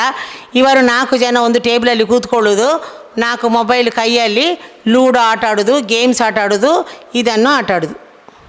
ಇನ್ನು ನೋಡಿ ಉಂಟಲ್ಲ, ಆ ಮಾಲ್ನವರಿಗೆ ಸಹ ನಾವು ಒಂದು ಲೆಟರ್ ಕೊಡಬೇಕಾ ಅಂತ, ನಮ್ಮ ಮಕ್ಕಳಿಲ್ಲಿ ಬಂದರೆ ಓಡಿಸಿ ಅಂತೇಳಿ. ಯಾಕಂದರೆ ಇಲ್ಲಿ ಟೀಚರ್ ಬಂದು ಕ್ಲಾಸಲ್ಲಿ ಪಾಠ ಆಗ್ತಾ ಇರ್ತದೆ. ನಾವೊಂದು ದಿವಸ ಮೊನ್ನೆ ಇತ್ತೀಚೆಗೆ ರಜೆಯಲ್ಲಿ CET ಕ್ಲಾಸ್ ಆಗ್ತಾ ಇತ್ತು. ಇಲ್ಲಿ ಲೆಕ್ಚರ್ ಬಂದು ಪಾಠ ಆಗಿದೆ. ಆವತ್ತು ನಾನು ಸರ್ ಒಂದು ಮೂವಿಗೆ ಇವರು ಕರ್ಕೊಂಡೋದ್ರು. ಹೋಗುವಾಗ ಅಲ್ಲಿ ಬ್ಯುಸಿಯಲ್ಲಿ ಗೇಮ್ಸ್ ಆಡ್ತಾ ಇದ್ದಾರೆ, ಮತ್ತು ಅಲ್ಲಿಂದ ಓಡಿಸಿದ್ದು. ಸೊ ಈ ರೀತಿ ವಾತಾವರಣ ನೋಡಿ. ನಾನು ಮಕ್ಕಳಿಗೆ ಹೇಳೋದು, ಪೇರೆಂಟ್ಸ್ಗೆ ಹೇಳೋದೇನೆಂದರೆ, ಈ ಸೆಕೆಂಡ್ PUC ಈಗಿನ ಕಾಲದಲ್ಲಿ ಒಂದು ಸೆಕೆಂಡ್ PUC ಸಹ ಪಾಸ್ ಆಗೋದಿದ್ದರೆ ಮುಂದಕ್ಕೆ ಏನೂ ಮಾಡಲಿಕ್ಕೆ ಆಗೋದಿಲ್ಲ. ಯಾಕಂದರೆ ಎಲ್ಲ ಕಡೆ ಕಾಂಪಿಟೇಷನ್ ಇದೆ. ಈವನ್ ಡಿಗ್ರಿ ಮಾಡಿದವರಿಗೆ ಈಗ ಜಾಬ್ಸ್ ಇಲ್ಲದೆ ತಿರುಗಾಡ್ತಿದ್ದಾರೆ. ಸೊ ಅಂಥದ್ರಲ್ಲಿ ನಿಮಗೆ ಒಂದು ಕಡೆ ನೀವು ಸೋತಾಗ ನಿಮಗೆ ಒಂದು ಅವಕಾಶ ಸಿಕ್ಕಿದೆ ಇಲ್ಲಿ. ಸೋತವರಿಗೆ ನಾವಿದ್ದೇವೆ ಅಂತೇಳಿ ನಿಮಗೆ ಇಲ್ಲಿ ಅವಕಾಶ ಕೊಟ್ಟಿದ್ದೇವೆ, ಎಲ್ಲ ಸೌಕರ್ಯಗಳನ್ನು ಕೊಟ್ಟಿದ್ದೇವೆ. ಕೊಟ್ಟು ಅದೇ ರೀತಿಯಾಗಿ ರಿಸಲ್ಟ್ ಸಹ ಕೊಡ್ತಾ ಇದ್ದೇವೆ. ಆದ ಕಾರಣ ಸ್ವಲ್ಪ ನೀವು ಶ್ರಮಪಟ್ಟು ಸ್ವಲ್ಪ ಕಷ್ಟಪಟ್ಟು ಓದಿದರೆ ಒಳ್ಳೆ ಮಾರ್ಕ್ ತಗೊಂಡು ಮುಂದೆ ನಿಮ್ಮ ಭವಿಷ್ಯತ್ತನ್ನು ರೂಪಿಸ್ಕೊಳ್ಬೋದು. ಇವತ್ತು ನೋಡಿ, ನಾವು ಈ 19 ವರ್ಷದಲ್ಲಿ ಇಲ್ಲಿ ಕಲಿತ ಎಷ್ಟೋ ಮಕ್ಕಳು ಇವತ್ತು ಎಲ್ಲೆಲ್ಲಿಯೋ ದೂರ ದೂರ ಇದ್ದಾರೆ. ಈವನ್ ಗಲ್ಫ್ ಕಂಟ್ರೀಸಲ್ಲಿ ಸಹ ಇದ್ದಾರೆ. ಅಲ್ಲಿಂದ ನಮಗೆ ಮೆಸೇಜ್ ಮಾಡ್ತಾರೆ, ಫೋನ್ ಮಾಡ್ತಾರೆ, ಮೇಡಮ್ ಚೆನ್ನಾಗಿದ್ದಾರೆ. ಆಗ ನಮಗೆ ಎಷ್ಟು ಖುಷಿ. ನಾನು ಹೇಳೋದು ಏನು ಅಂತ ಹೇಳಿದರೆ, ಸಂಪಾದನೆ ದುಡ್ಡು ಅಲ್ಲ ಸಂಪಾದಿಸೋದು, ಇದು ಸಂಪಾದನೆ ಮಾಡಬೇಕು. ದುಡ್ಡು ಇವತ್ತು ಇರ್ತದೆ, ನಾಳೆ ಹೋಗ್ತದೆ. ಆದರೆ ಒಂದು ಮಗುಗೆ ಕಲಿಯುವ ಪ್ರಾಯ, ಆ ಕಲಿಯುವ ಪ್ರಾಯದಲ್ಲೇ ಕಲಿಬೇಕು. ಪ್ರಾಯ ಕಳೆದೋದ ನಂತರ ಮತ್ತೆ ಕಲೀಲಿಕ್ಕೆ ಆಗೋದಿಲ್ಲ. ಅದು 100ರಲ್ಲಿ ಯಾರೋ ಒಬ್ಬರಿಬ್ಬರು ಕಲಿಬೋದು. ಸೊ ಇನ್ನೊಂದು, ಈಗ ಇಲ್ಲಿ ಬಂದಿದ್ರೆ ಇನ್ನೂ ಕೆಲವರು ಮಕ್ಕಳು ಬರಲ್ಲ. ಮತ್ತು ನೋಡಿ, ನಿಮ್ಮ ಮಕ್ಕಳದೊಂದು ಹೇರ್ ಸ್ಟೈಲ್ ಇರ್ಬೋದು. ಕಾಲೇಜ್ ಬರುವಾಗ ಯಾವ ರೀತಿ ಇರಬೇಕು ಅದನ್ನು ನೀವು ಪೇರೆಂಟ್ಸ್ ಗಮನದಲ್ಲಿ ಇಟ್ಕೊಳ್ಬೇಕು. ಈಗ ಹಾಸ್ಟೆಲಲ್ಲಿ ಇದ್ದರೆ ನಾವು ಹಾಸ್ಟೆಲ್ ಮಕ್ಕಳನ್ನು ಈಗ ನಿಲ್ಲಿಸ್ತೇವೆ, ಅವರ ಹೇರ್ ಸ್ಟೈಲ್ ನೋಡಿ, ನಿಮ್ಮ ಲೋಕಲಿಂದ ಬರೋ ಮಕ್ಕಳ ಹೇರ್ ಸ್ಟೈಲ್ ನೋಡಿ, ನಾವು ಹೇಳ್ತಾ ಇರ್ತೇವೆ ಕ್ಲಾಸಲ್ಲಿ. ಮತ್ತು ನೋಡಿ, ಸಮಯ ಪ್ರಜ್ಞೆ 9:15 ಇಲ್ಲಿ ಇರಬೇಕು. 9ವರೆಗೆ ಪ್ರೇಯರ್ ಮಾಡೋದು. ಪ್ರೇಯರ್ ಯಾರಿಗೆ? ಮಕ್ಕಳಿಗೆ ಬೇಕಾಗಿ, ನನಗೆ ಬೇಕಾಗಿ ಪ್ರೇಯರ್ ಅಲ್ಲ. ಟೀಚರ್ಸಿಗೆ, ಪ್ರಿನ್ಸಿಪಾಲ್ಗೆ ಪ್ರೇಯರ್ ಅಲ್ಲ, ಮಕ್ಕಳಿಗೆ ಬೇಕಾಗಿ ಪ್ರೇಯರ್. ಆ ಪ್ರೇಯರ್ ಟೈಮಿಗೆ ಅವರು ಬರುವುದಿಲ್ಲ. ಯಾವಾಗಲೂ ದಿನ ಲೇಟ್, ಒಂದು ದಿವಸ 2 ದಿವಸ ಎಕ್ಸ್ಕ್ಯೂಸ್ ಕೊಡೋದು. ಪ್ರತಿನಿತ್ಯ ಅದೇ ಆದರೆ ಸೀದಾ ಮನೆಗೆ ಪಾರ್ಸಲ್. ಸೊ ಇದೆಲ್ಲ ಯಾಕೆ ಹೇಳ್ತಿದ್ದೇವೆ ಅಂದರೆ, ಲೋಕಲ್ ಪೇರೆಂಟ್ಸ್ನ ಮಕ್ಕಳ ಗಮನದಲ್ಲಿ ಇದಿರಬೇಕು. ನಿಮ್ಮ ಮಕ್ಕಳು ಎಷ್ಟು ಗಂಟೆಗೆ ಬರ್ತಾ ಇದ್ದಾರೆ ಕ್ಲಾಸಿಗೆ, ಇದು ನೀವು ಗಮನಿಸಬೇಕು. ಡೈಲಿ ರೀಸನಲ್ಲ. ಈಗ ಫಿಲೋಮಿನಾ ಕಾಲೇಜ್ ಇರ್ಬೋದು, ವಿವೇಕಾನಂದ ಕಾಲೇಜ್ ಇರ್ಬೋದು, ಜೂನಿಯರ್ ಕಾಲೇಜ್ ಇರ್ಬೋದು, ಎಲ್ಲ ಅಲ್ಲಿಗೆ ಮಕ್ಕಳು ಬರ್ತಾ ಇಲ್ವಾ? ಟೈಮಿಗೆ ಬರ್ತಾ ಇದ್ದಾರೆ ತಾನೇ. ಸೊ ಯಾರು ಟೈಮಿಗೆ ಬರೋದಿಲ್ಲ, ಸಮಯ ಪ್ರಜ್ಞೆ ಇಲ್ಲವ, ಡಿಸಿಪ್ಲಿನ್ ಇಲ್ಲವ, ಅವನು ಪುನಃ ಇಲ್ಲಿ ಸಹ ಸೋಲ್ತಾನೆ. ಆವಾಗ ಸೋತ ನಂತರ ನಾವು ಅಯ್ಯೋ ಇಷ್ಟು ಖರ್ಚಾಯಿತು, ಮಗ ಪುನಃ ಫೇಲ್ ಆಗಿದ್ದಾನೆ ಅಂತೇಳಿ ಇದು ಮಾಡಿ ಪ್ರಯೋಜನ ಇಲ್ಲ. ನಾವಿಲ್ಲಿ ಎಲ್ಲ ಸೌಕರ್ಯ ಎಲ್ಲವೂ ವ್ಯವಸ್ಥೆ ಮಾಡ್ತಿದ್ದೇವೆ. ಅವರಿಗೆ ಎಜುಕೇಷನ್ಗೆ ಬೇಕಾದ ಪೂರಕವಾದ ವ್ಯವಸ್ಥೆ ಎಲ್ಲವೂ ಮಾಡಿದ್ದೇವೆ. ಅದೇ ರೀತಿ ಅವರನ್ನು ಮಾರ್ಚ್ ಪರೀಕ್ಷೆವರೆಗೆ ನಾವು ಕೊಂಡೋಗ್ತೇವೆ ಅವರನ್ನು. ಆದರೆ ಈ ಸಣ್ಣ ಸಣ್ಣ ವಿಚಾರಗಳಿಗೆ ರಜೆಗಳನ್ನು ಮಾಡೋದು, ಇದನ್ನು ತಪ್ಪಿಸಬೇಕು. ಮತ್ತು ಅವರು ರೆಗ್ಯುಲರ್ ಬರ್ತಾರ ನೋಡಿಕೊಳ್ಳಬೇಕು. ಇದನ್ನು ಸ್ವಲ್ಪ ನೀವು ಮನೆಯವರು ಫಾಲೋಅಪ್ ಮಾಡಿದರೆ ಆವಾಗ ಮಕ್ಕಳಿಗೆ ಏನಾಗ್ತದೆ ಅಂತ ಹೇಳಿದರೆ, ನಮ್ಮ ಪೇರೆಂಟ್ಸು ನಮ್ಮ ಬಗ್ಗೆ ಕಾಳಜಿ ವಹಿಸಿದ್ದಾರೆ, ಶಾಲೆಗೆ ಫೋನ್ ಮಾಡಿ ಕೇಳ್ತಾರೆ ಅಂತೇಳಿ. ಇದರಲ್ಲಿ ಕೆಲವು ಮಕ್ಕಳು ಹುಷಾರಿದ್ದಾರೆ, ಏನು ನಮ್ಮಲ್ಲಿಂದ ಫೋನ್ ಬರ್ತದೆ ಅಂತೇಳಿ ನಮ್ಮ ನಂಬರನ್ನೇ ಬ್ಲಾಕ್ ಮಾಡಿ ಇಟ್ಟಿದ್ದಾರೆ. ಆದರೆ ನಾನೊಂದು ವಿಚಾರ ಹೇಳ್ತೇನೆ, ಒಂದು ನಂಬರು ಬ್ಲಾಕ್ ಮಾಡ್ಬೋದು ನಮ್ಮದು, ನನ್ನದೊಂದು ನಂಬರು, ಆಫೀಸೊಂದು ನಂಬರು ಬ್ಲಾಕ್ ಮಾಡ್ಬೋದು, 2 ನಂಬರು. ಬಾಕಿ ಇಷ್ಟು ಜನರದ್ದು ಫೋನಲ್ಲಿ ಒಳಗಿರ್ತದೆ. ಬೆಳಿಗ್ಗೆ ತರ್ತಾರಲ್ಲ ನಿಮ್ಮ ಮಕ್ಕಳು ಫೋನು, ತಂದು ಅಲ್ಲಿ ಒಳಗಿಡ್ತಾರೆ, ಅಲ್ಲಿಂದ ಮಾಡ್ಬೋದು. ಅದನ್ನೆಲ್ಲ ಬ್ಲಾಕ್ ಮಾಡಲಿಕ್ಕಾಗ್ತದಾ? ಆಗೋದಿಲ್ಲ. ಆದ ಕಾರಣ ಯಾರೆಲ್ಲ ಬ್ಲಾಕ್ ಮಾಡಿದಿರಿ ಅದನ್ನೆಲ್ಲ ತೆಗೀರಿ. ನಿಮ್ಮ ಪೇರೆಂಟ್ಸ್ಗೆ ನಾವು ಕೊಡೋ ಮಾಹಿತಿ ಸಿಗಲಿ. ಅದೇ ರೀತಿ ನಿಮ್ಮ ಒಂದು ಕೋಪರೇಷನ್ ಪೇರೆಂಟ್ಸ್ನದು ನಮಗೆ ಇರಲಿ. ಆವಾಗ ಈ ವರ್ಷದ ಸಹ ಇಷ್ಟು ವರ್ಷದಿಂದ ನಾವು ಒಳ್ಳೆ ರಿಸಲ್ಟ್ ಕೊಡ್ತಾ ಇದ್ದೇವೆ, ಅದೇ ರೀತಿ ಈ ವರ್ಷ ಸಹ ಒಂದು ಬಂಪರ್ ರಿಸಲ್ಟ್ ಕೊಡ್ತೇವೆ ನಾವು. ಅದಕ್ಕೆ ನಿಮ್ಮ ಸಹಕಾರ ಬೇಕು. ಧನ್ಯವಾದಗಳು ಮ್ಯಾಮ್. ಮಕ್ಕಳಿಗೆ ರೆಕ್ಕೆಗಳನ್ನು ಶಾಲೆ ನೀಡಿದರೆ ಹಾರಲು ಧೈರ್ಯವನ್ನು ಪೋಷಕರು ನೀಡಬೇಕು. ಪ್ರತಿದಿನ ಕೆಲ ನಿಮಿಷಗಳನ್ನು ಮಕ್ಕಳೊಂದಿಗೆ ಮಾತಾಡಿ ಆ ಕೆಲ ನಿಮಿಷಗಳು ಅವರ ಜೀವನದ ದಿಕ್ಕನ್ನೇ ಬದಲಾಯಿಸಬಹುದು. ಯಾಕೆಂದರೆ ಮಕ್ಕಳ ಕನಸುಗಳಿಗೆ ನೀರೆರೆದು ಬೆಳೆಸುವ ಮೊದಲ ತೋಟಗಾರರು ಪೋಷಕರಾಗಿರಬೇಕು. ಈ ನಿಟ್ಟಿನಲ್ಲಿ ಇಂದಿನ ಕಾರ್ಯಕ್ರಮವನ್ನು ಉದ್ದೇಶಿಸಿ ಒಂದೆರಡು ಮಾತುಗಳನ್ನಾಡಬೇಕಾಗಿ ಸಂಸ್ಥೆಯ ಮುಖ್ಯೋಪಾಧ್ಯಾಯರಾದ ಶ್ರೀಮತಿ ಪ್ರಮೀಳಾ ಎನ್.ಡಿ. ಇವರಲ್ಲಿ ಕೇಳಿಕೊಳ್ಳುತ್ತಿದ್ದೇನೆ. ಪ್ರಗತಿಪಥ 2026-27 ಈ ಶೀರ್ಷಿಕೆಯಲ್ಲಿ ಈ ವರ್ಷ ನಮ್ಮ ಮೊದಲ ಪೋಷಕರ ಮಹಾಸಭೆಯನ್ನು ನಾವು ಕೈಗೊಂಡಿದ್ದೇವೆ. ನಾವು ಹೋಗುವ ಪಥ ಅಂದರೆ ದಾರಿ, ನಾವು ಹೋಗುವ ದಾರಿ ಚೆನ್ನಾಗಿದ್ದರೆ ನಮ್ಮ ಗುರಿಯು ಬಹಳ ಸ್ಪಷ್ಟವಾಗಿರ್ತದಂತೆ. ಗುರಿಯೇ ನಮಗೆ ಚೆನ್ನಾಗಿಲ್ಲದಿದ್ದರೆ ಪಥಗಳು ಕೂಡ ಬೇರೆ ಬೇರೆ ಆಗ್ತದೆ. ಆ ಕಾರಣಕ್ಕೆ ಆ ಪಥಗಳು ಎಲ್ಲ ಮಕ್ಕಳ ಬದುಕಿನಲ್ಲಿ ಒಳ್ಳೆಯದೇ ಆಗಿರಬೇಕು ಅನ್ನುವ ಕಾರಣಕ್ಕೆ ಈ ಒಂದು ಪೋಷಕರ ಸಭೆಯನ್ನು ಎಲ್ಲ ಪೋಷಕರನ್ನು ನಾವು ಕರೆದಿದ್ವಿ. ಅದರಲ್ಲಿಯೂ ನಮಗೆ ಹೆಚ್ಚಿನ ಸಂಖ್ಯೆಯಲ್ಲಿ ಸ್ಥಳೀಯ ವಿದ್ಯಾರ್ಥಿಗಳ ಪೋಷಕರು ಬಂದಿದ್ದರೆ ಬಹಳ ಉತ್ತಮ ಇತ್ತು. ಯಾಕಂದರೆ ಹಾಸ್ಟೆಲ್ ವಿದ್ಯಾರ್ಥಿಗಳು ಎಲ್ಲರೂ ನಮ್ಮ ಜೊತೆಗೇ ಇರ್ತಾರೆ, ಅವರನ್ನು ನಾವು ತಗೊಂಡೋಗೋದು ಬಹಳ ಸುಲಭ. ಆದರೆ ಈ ಸ್ಥಳೀಯ ವಿದ್ಯಾರ್ಥಿಗಳಿಗೆ ಒಂದಷ್ಟು ಶಾಲಾ ನಿಯಮಗಳು ಹಾಗೂ ನಿಬಂಧನೆಗಳ ಬಗ್ಗೆ ಪೋಷಕರಿಗೂ ತಿಳಿದಿರಬೇಕು, ವಿದ್ಯಾರ್ಥಿಗಳಿಗೂ ತಿಳಿದಿರಬೇಕು ಅಂತ ಅನ್ನಿಸ್ತದೆ.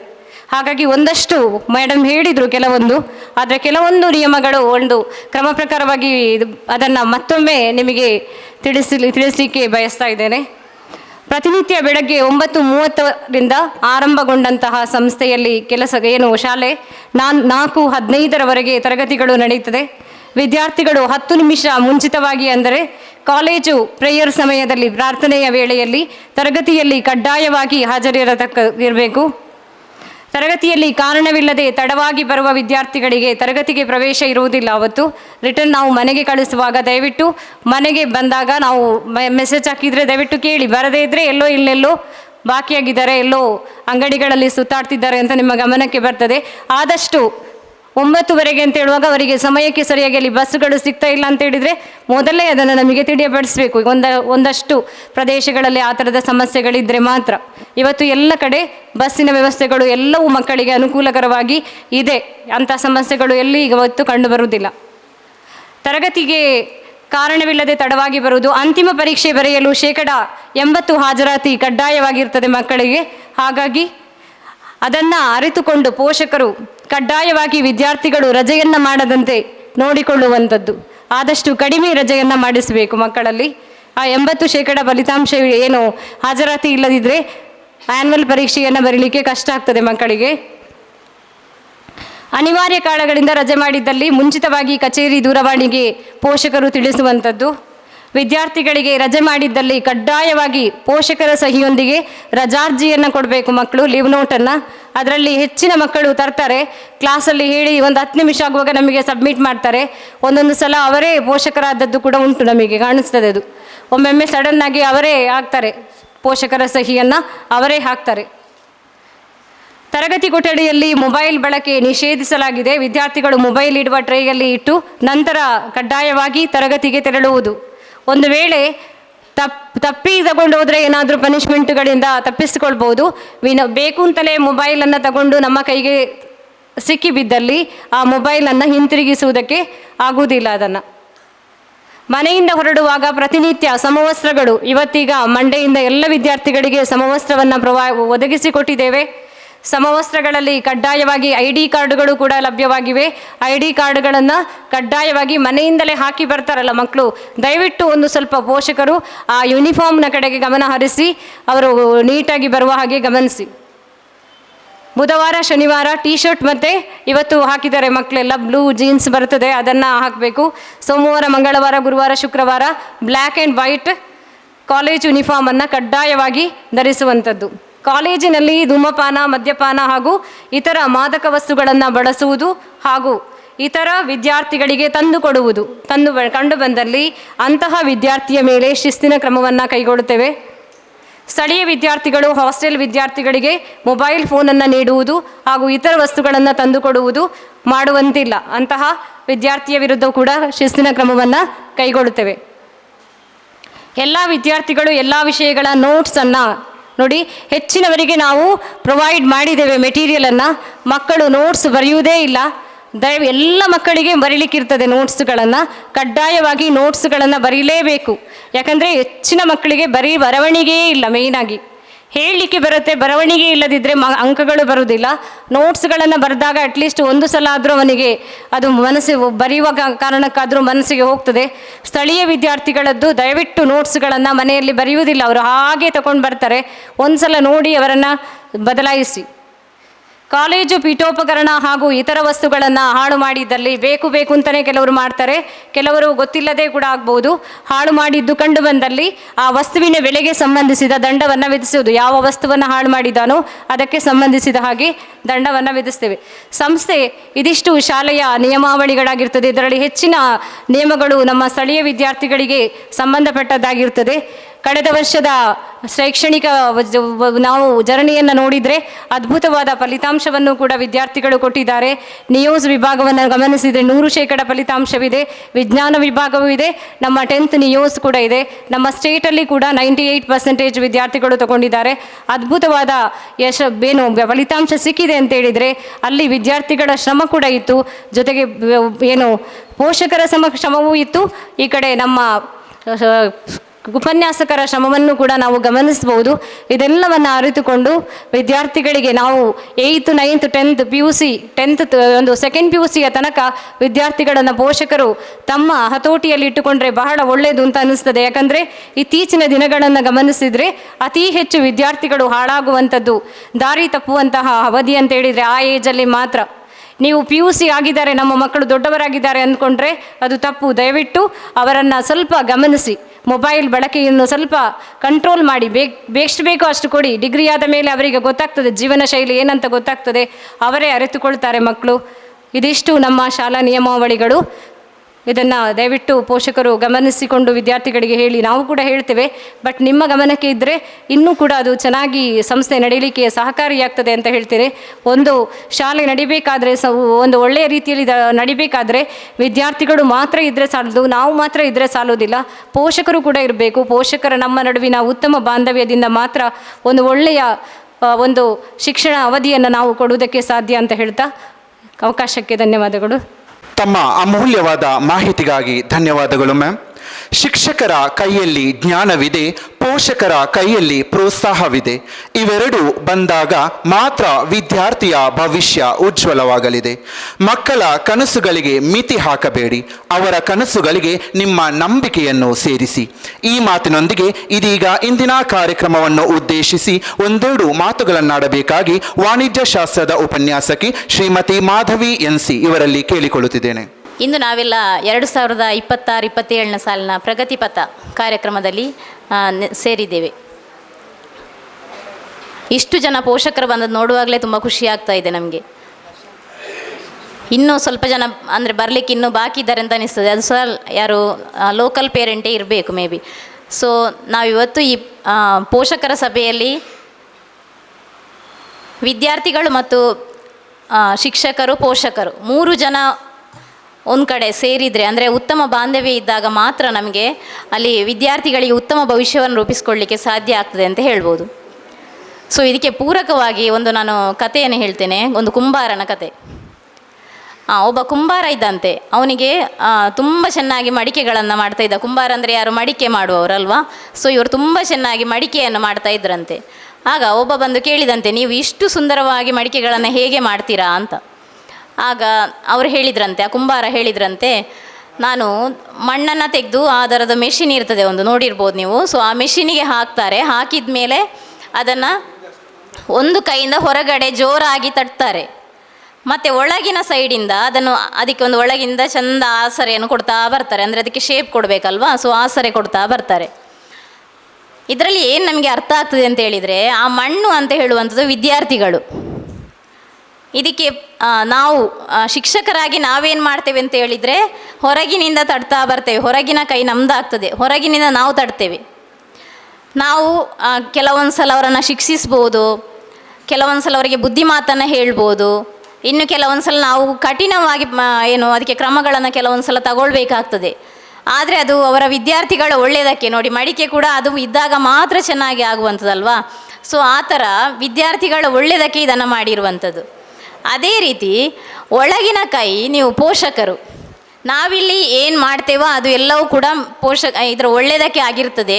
ಅದನ್ನು ಕೆಲವರು ಏನು ಮಾಡ್ತಾರೆ, ಕೆಲವು ಪೇರೆಂಟ್, ಅಂದರೆ ಈಗ ನಾನು ಗೊತ್ತಿಲ್ಲ, ನಮಗೆ ಇಲ್ಲಿಯ ಪೇರೆಂಟ್ ಬಗ್ಗೆ ಗೊತ್ತಿಲ್ಲ, ನಮಗೆ ಯಾರು ಕೇಳ್ಕೊಂಡು ಬಂದಿಲ್ಲ. ಇನ್ನು ಕೆಲವು ಕಡೆ ಏನಾಗ್ತದೆ ಅಂತ ಹೇಳಿದರೆ, ಅದನ್ನು ಪ್ರಶ್ನಿಸ್ತಾರೆ, ನೀವು ಯಾಕೆ ಆ ಥರ ಮಾಡ್ತೀರಾ ಅಂತ. ಆ ಥರ ಕೇಳಿದಾಗ ನಮಗೆ ಅದನ್ನು ಮತ್ತೆ ಅಂಥ ಮಕ್ಕಳಿಗೆ ಅವರಿಗೆ ಶಿಕ್ಷಿಸುವಂಥ ಅಧಿಕಾರ ನಮಗೆ ಸಿಗುವುದಿಲ್ಲ. ಅಂಥ ಮಕ್ಕಳು ಮತ್ತೆ ಸ್ವಲ್ಪ ಅವರು ಬೇರೆ ಹಾದಿಯಲ್ಲಿ ಹೋಗ್ಲಿಕ್ಕೆ ಕೂಡ ಇದು ಕಾರಣ ಆಗ್ತದೆ.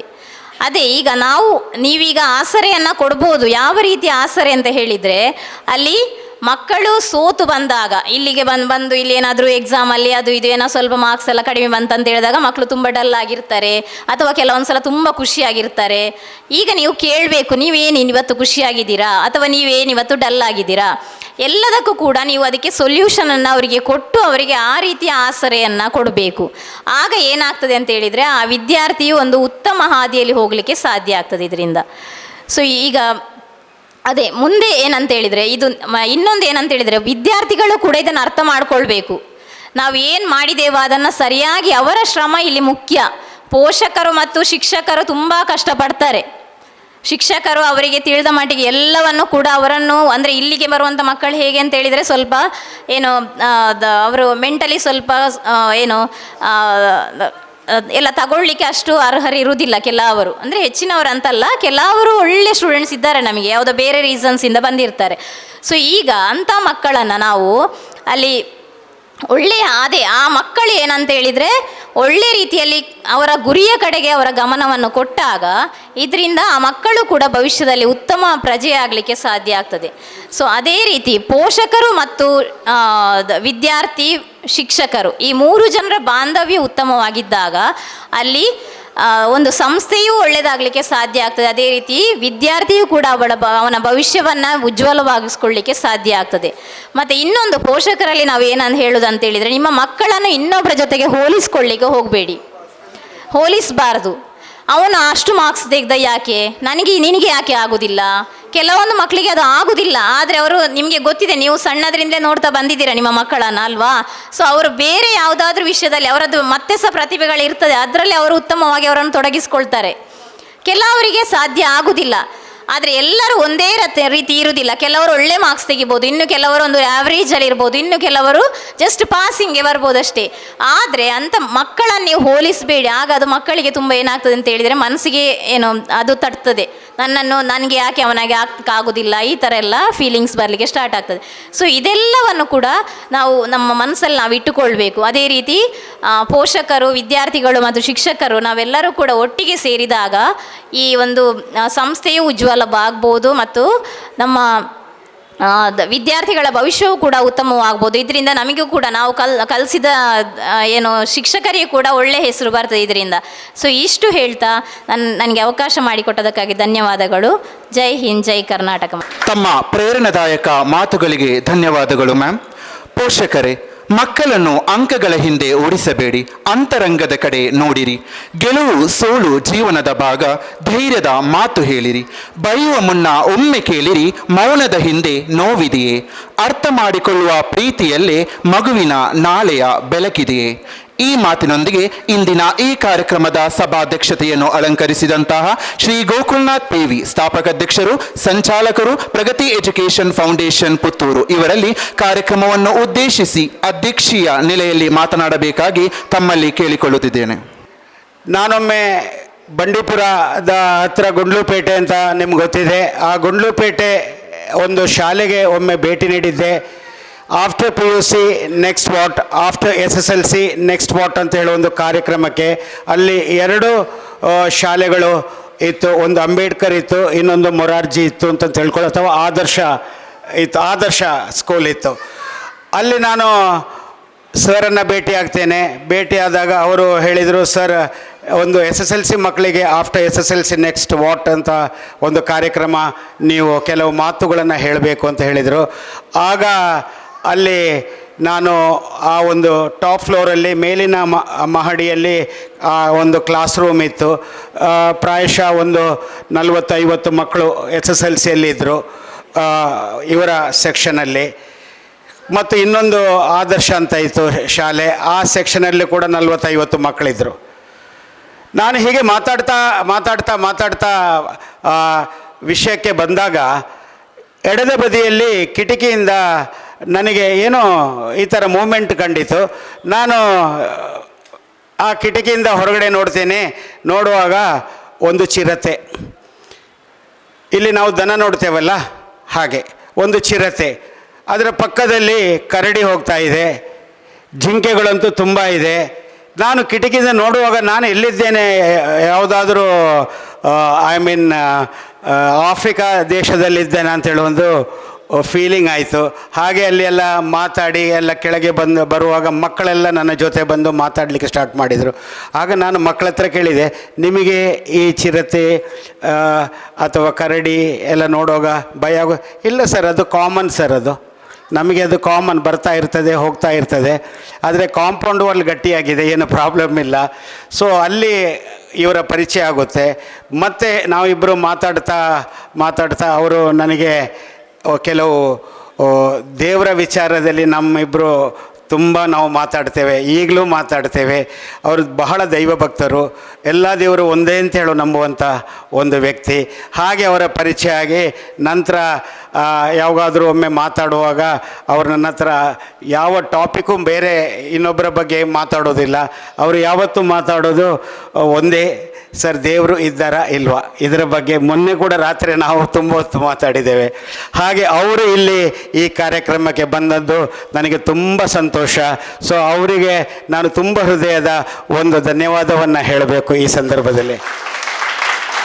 ಹಾಗೆ ನಮ್ಮ ಪ್ರಮೀಳಾ ಮೇಡಮ್ HM ಅವರು ವೇದಿಕೆಯಲ್ಲಿದ್ದಾರೆ. ಇದು ನಾನು ಒಂದೊಂದಾಗಿ ಯಾಕೆ ಹೇಳ್ತೇನೆ ಅಂತ ಹೇಳಿದರೆ, ಅವರ ಪರಿಚಯ ಈಗ ಹೊಸ ಪೇರೆಂಟ್ಸಿಗೆ ಗೊತ್ತಿರೋದಿಲ್ಲ. ಈ ಪ್ರಮೀಳಾ ಮೇಡಮ್ ಹೇಗೆ ಅಂತ ಹೇಳಿದರೆ, ಅವರು 10 ವರ್ಷಗಳ ಕಾಲ ಇಲ್ಲಿ ಒಂದು ಹೈಸ್ಕೂಲಲ್ಲಿ HM ಆಗಿದ್ದರು. ಯಾವುದೋ ನಮ್ಮ ಭಾಗ್ಯಕ್ಕೆ ಅಲ್ಲಿ ಆ ಮ್ಯಾನೇಜ್ಮೆಂಟಿಗೆ ಮತ್ತು ಅವರಿಗೆ ಏನೋ ಗೊತ್ತಿಲ್ಲ, ಇವರಿಗೆ ಅಲ್ಲಿ ಹಿಡಿಸಲಿಲ್ಲ. ಆ ಸಂದರ್ಭದಲ್ಲಿ ಹೇಮಲತಾ ಮೇಡಮ್ನವರು ಇವರನ್ನು ಕಾಂಟ್ಯಾಕ್ಟ್ ಮಾಡಿ ಅವರನ್ನು ನಮ್ಮ ಶಾಲೆಗೆ ಬರಲಿಕ್ಕೆ ಹೇಳಿದರು. ನೋಡಿ ಮೇಡಮ್, ಇದು ನಮ್ಮಲ್ಲಿ ಸೋತು ಬಂದ ವಿದ್ಯಾರ್ಥಿಗಳು, ಸೋತ ವಿದ್ಯಾರ್ಥಿಗಂತ ಹೇಳಬಾರ್ದು, ಎಡವಿದ ವಿದ್ಯಾರ್ಥಿಗಳು ಅಂತ ಹೇಳಬೇಕು. ಈ ಎಡವಿದ ವಿದ್ಯಾರ್ಥಿಗಳಿಗಾಗಿ ನಾವೊಂದು ಶಾಲೆ ಕಳೆದ ಆ ಟೈಮಲ್ಲಿ ಅವರು ಬಂದೀಗ 5 ವರ್ಷ ಆಯಿತು. ಆ ಟೈಮಲ್ಲಿ ಅರೌಂಡ್ 14 ಇಯರ್ಸ್ ಆಗಿರ್ಬೋದು. ಹೌದು, ಆ ಸಂದರ್ಭದಲ್ಲಿ ಅವರು ನಮ್ಮ ಜೊತೆ ಬಂದರು. ಅವರು ಹೇಗೆ ಅಂದರೆ, ಅವರಷ್ಟು ತಾಳ್ಮೆ ನಿಜವಾಗ್ಲೂ ನನಗೂ ಇಲ್ಲ. ಅಷ್ಟು ತಾಳ್ಮೆ ಅವರಿಗೆ. ಅವರು ಮಕ್ಕಳನ್ನು ಅವರ ಸೋಷಲ್ ಸಬ್ಜೆಕ್ಟ್ ಅಂತ ಹೇಳಿದರೆ ಅವರು ಮಾಡ್ತಾ ಇರುವಾಗ ನಾನು ಕೆಲವೊಮ್ಮೆ ಹೀಗೆ ಹೊರಗಡೆ ಬಂದು, ಅವ್ರಿಗೆ ಗೊತ್ತಾಗೋದಿಲ್ಲ, ನಾನು ಹೊರಗಡೆ ಬಂದು ಇಲ್ಲಿ ಹೇಮಲತಾ ಮೇಡಮ್ನ ಟೇಬಲ್ ಚೇರ್ ಇರುತ್ತೆ, ಇಲ್ಲಿ ಕೂತ್ಕೊಂಡು ಅವರ ಪಾಠ ನಾನು ಕೇಳ್ತೇನೆ. ಇಲ್ಲಿ ಅಷ್ಟು ಇಂಟ್ರೆಸ್ಟಿಂಗ್ ಅವರ ಪಾಠ, ಒಂದು ಎಕ್ಸ್ಪ್ಲನೇಷನ್ ಇರ್ಬೋದು, ಎಲ್ಲವೂ ಅದ್ಭುತ. ಸೊ ಅವರು ಇವತ್ತು ನಿಮ್ಮ ಮುಂದೆ ಕೂತಿದ್ದಾರೆ. ಅವರಿಗೆ ಕೂಡ ಈ ಸಂದರ್ಭದಲ್ಲಿ ಧನ್ಯವಾದ ಹೇಳ್ತಾ ಇದ್ದೇನೆ. ಹಾಗೆ ಅಕೌಂಟ್ಸಲ್ಲಿ ನಮ್ಮಲ್ಲಿ ಯಾವಾಗ ನೋಡಿದರೂ 100% ರಿಸಲ್ಟು ಅಕೌಂಟ್ಸಲ್ಲಿ.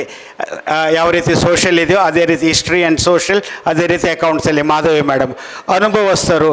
ಅವರು ಹಾಗೆ ಈಗ ಬಂದು ನಮಗೆ 4ನೇ ವರ್ಷ ಅಲ್ಲ ಮೇಡಮ್, ಇದು 4th ಇಯರ್. ಸೊ ಇವರೆಲ್ಲ ನಮ್ಮ ಆಸ್ತಿ ಮೇಡಮ್. ನಿಮಗೂ ಕೂಡ ನಾನು ಧನ್ಯವಾದ ಮೇಡಮ್. ಈಗ ಕೊನೆಯದಾಗಿ ನೀವು ಹೇಳ್ಬೋದು ಹೇಮಲತಾ ಮೇಡಮ್ ಬಗ್ಗೆ. ನಮ್ಮ ಈ ಸಂಸ್ಥೆಯ ಪ್ರಾಂಶುಪಾಲರು, ನನ್ನ ಧರ್ಮಪತ್ನಿ, ಇವರ ಬಗ್ಗೆ ಸರ್ ಯಾಕೆ ಫಸ್ಟ್ ಹೇಳಲಿಲ್ಲ ಅಂಥೇಳಿ. ಆದರೆ ಫಸ್ಟು ನಮ್ಮಲ್ಲಿ ನಮ್ಮ ಶಕ್ತಿ ನಮ್ಮ ಲೆಕ್ಚರ್ಸು ಮತ್ತು ನಮ್ಮ ಸ್ಟೂಡೆಂಟ್ಸು ಮತ್ತು ನಮ್ಮ ಪೇರೆಂಟ್ಸು, ನಾವಿಬ್ಬರು ಹೇಗೂ ಮನೆಯವರೇ. ಇಲ್ಲಿ ಇವರ ಬಗ್ಗೆ ಹೇಳಬೇಕಾದ್ರೆ ಒಂದು ವಿಚಾರ ಇದೆ. 2008 ಪ್ರಗತಿಯ ಹುಟ್ಟು. ಇದು ಹೇಗೆ ಹುಟ್ಟು ಆಯಿತು ಅಂತ ಹೇಳಿದರೆ, ನಾವು ನಮ್ಮ ಕೆಲಸಗಳಿಗೆ ರಾಜೀನಾಮೆಯನ್ನು ನೀಡಿ ಇಬ್ಬರು ಸಹ ಹೈದರಾಬಾದಿಂದ ನಾವು, ನನ್ನ ತಾಯಿಗೆ ಮೈ ಹುಷಾರಿಲ್ಲ ಅಂಥೇಳಿ ಇಲ್ಲಿ ಬರ್ತೀವಿ. ಬಂದಾಗ ಸುಮ್ಮನೆ ಕೂತ್ಕೊಳ್ಳಿಕ್ಕೆ ಆಗೋದಿಲ್ಲ. ಹೇಮಲತಾ ಮೇಡಮ್ಮ ಏನು ಮಾಡ್ತಾಯಿದ್ರು, ಅವರು ಮನೆಯಲ್ಲಿ ಟ್ಯೂಷನ್ಸ್ ಹೇಳೋದು, ಎಲ್ಲ 10th ಮಕ್ಕಳು, 9th ಮಕ್ಕಳು, 8th ಮಕ್ಕಳು ಮತ್ತು ಈವನ್ ಸಣ್ಣ ಸಣ್ಣ ಆ ಪ್ರೈಮರಿ ಶಾಲೆ ಮಕ್ಕಳು ಕೂಡ ಇರ್ತಾಯಿದ್ರು.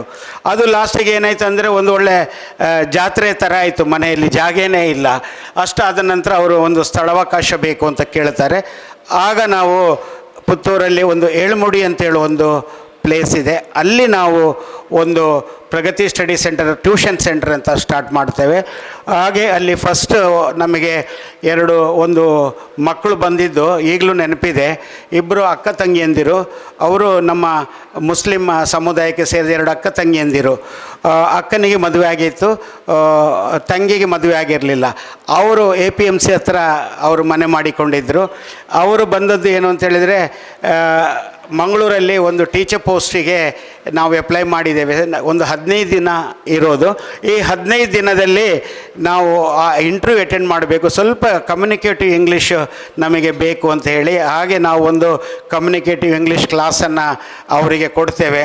ಅವರು 15 ದಿನ ಬಂದು ನಂತರ ಇಂಟರ್ವ್ಯೂ ಅಟೆಂಡ್ ಆಗಿ ಅಲ್ಲಿಂದಲೇ ಕಾಲ್ ಬರುತ್ತೆ ನಮಗೆ, ನಾವಿಬ್ಬರೂ ಸೆಲೆಕ್ಟ್ ಆಗಿದ್ದೇವೆ ಅಂಥೇಳಿ. ಅದು ನಮಗೆ ಒಂದು ಫಸ್ಟ್ 2 ಮಕ್ಕಳು ನಾವು ಜೀವನದಲ್ಲಿ ಮರೀಲಿಕ್ಕೆ ಸಾಧ್ಯನೇ ಇಲ್ಲ. ಆದ ಕಾರಣ ಅವರನ್ನು ಈ ಸಂದರ್ಭದಲ್ಲಿ ನೆನಪಿಸ್ತಾ ಇದ್ದೇನೆ. ಅದೇ ರೀತಿ ಆ ವರ್ಷ ಒಂದು ನವೋದಯ ಕೋಚಿಂಗ್, ಜವಾಹರ್ ನವೋದಯ 5ನೇ ತರಗತಿಯಲ್ಲಿ ಕಲಿಯುವ ಮಕ್ಕಳಿಗೆ 6ನೇ ತರಗತಿಗೆ ಎಂಟ್ರೆನ್ಸ್ ಎಕ್ಸಾಮಿಗೆ ಕೋಚ್ ಮಾಡ್ತೇವೆ. ಆ ವರ್ಷ ನಮ್ಮಲ್ಲಿ 18 ಮಕ್ಕಳು ಬಂದಿರ್ತಾರೆ. ಆ ವರ್ಷದ ರಿಸಲ್ಟಲ್ಲಿ ಬಂದಾಗ ನೋಡ್ತೇನೆ ಪುತ್ತೂರು ತಾಲೂಕಿಗೆ 14 ಸೀಟು ಬಂದಿರುತ್ತೆ.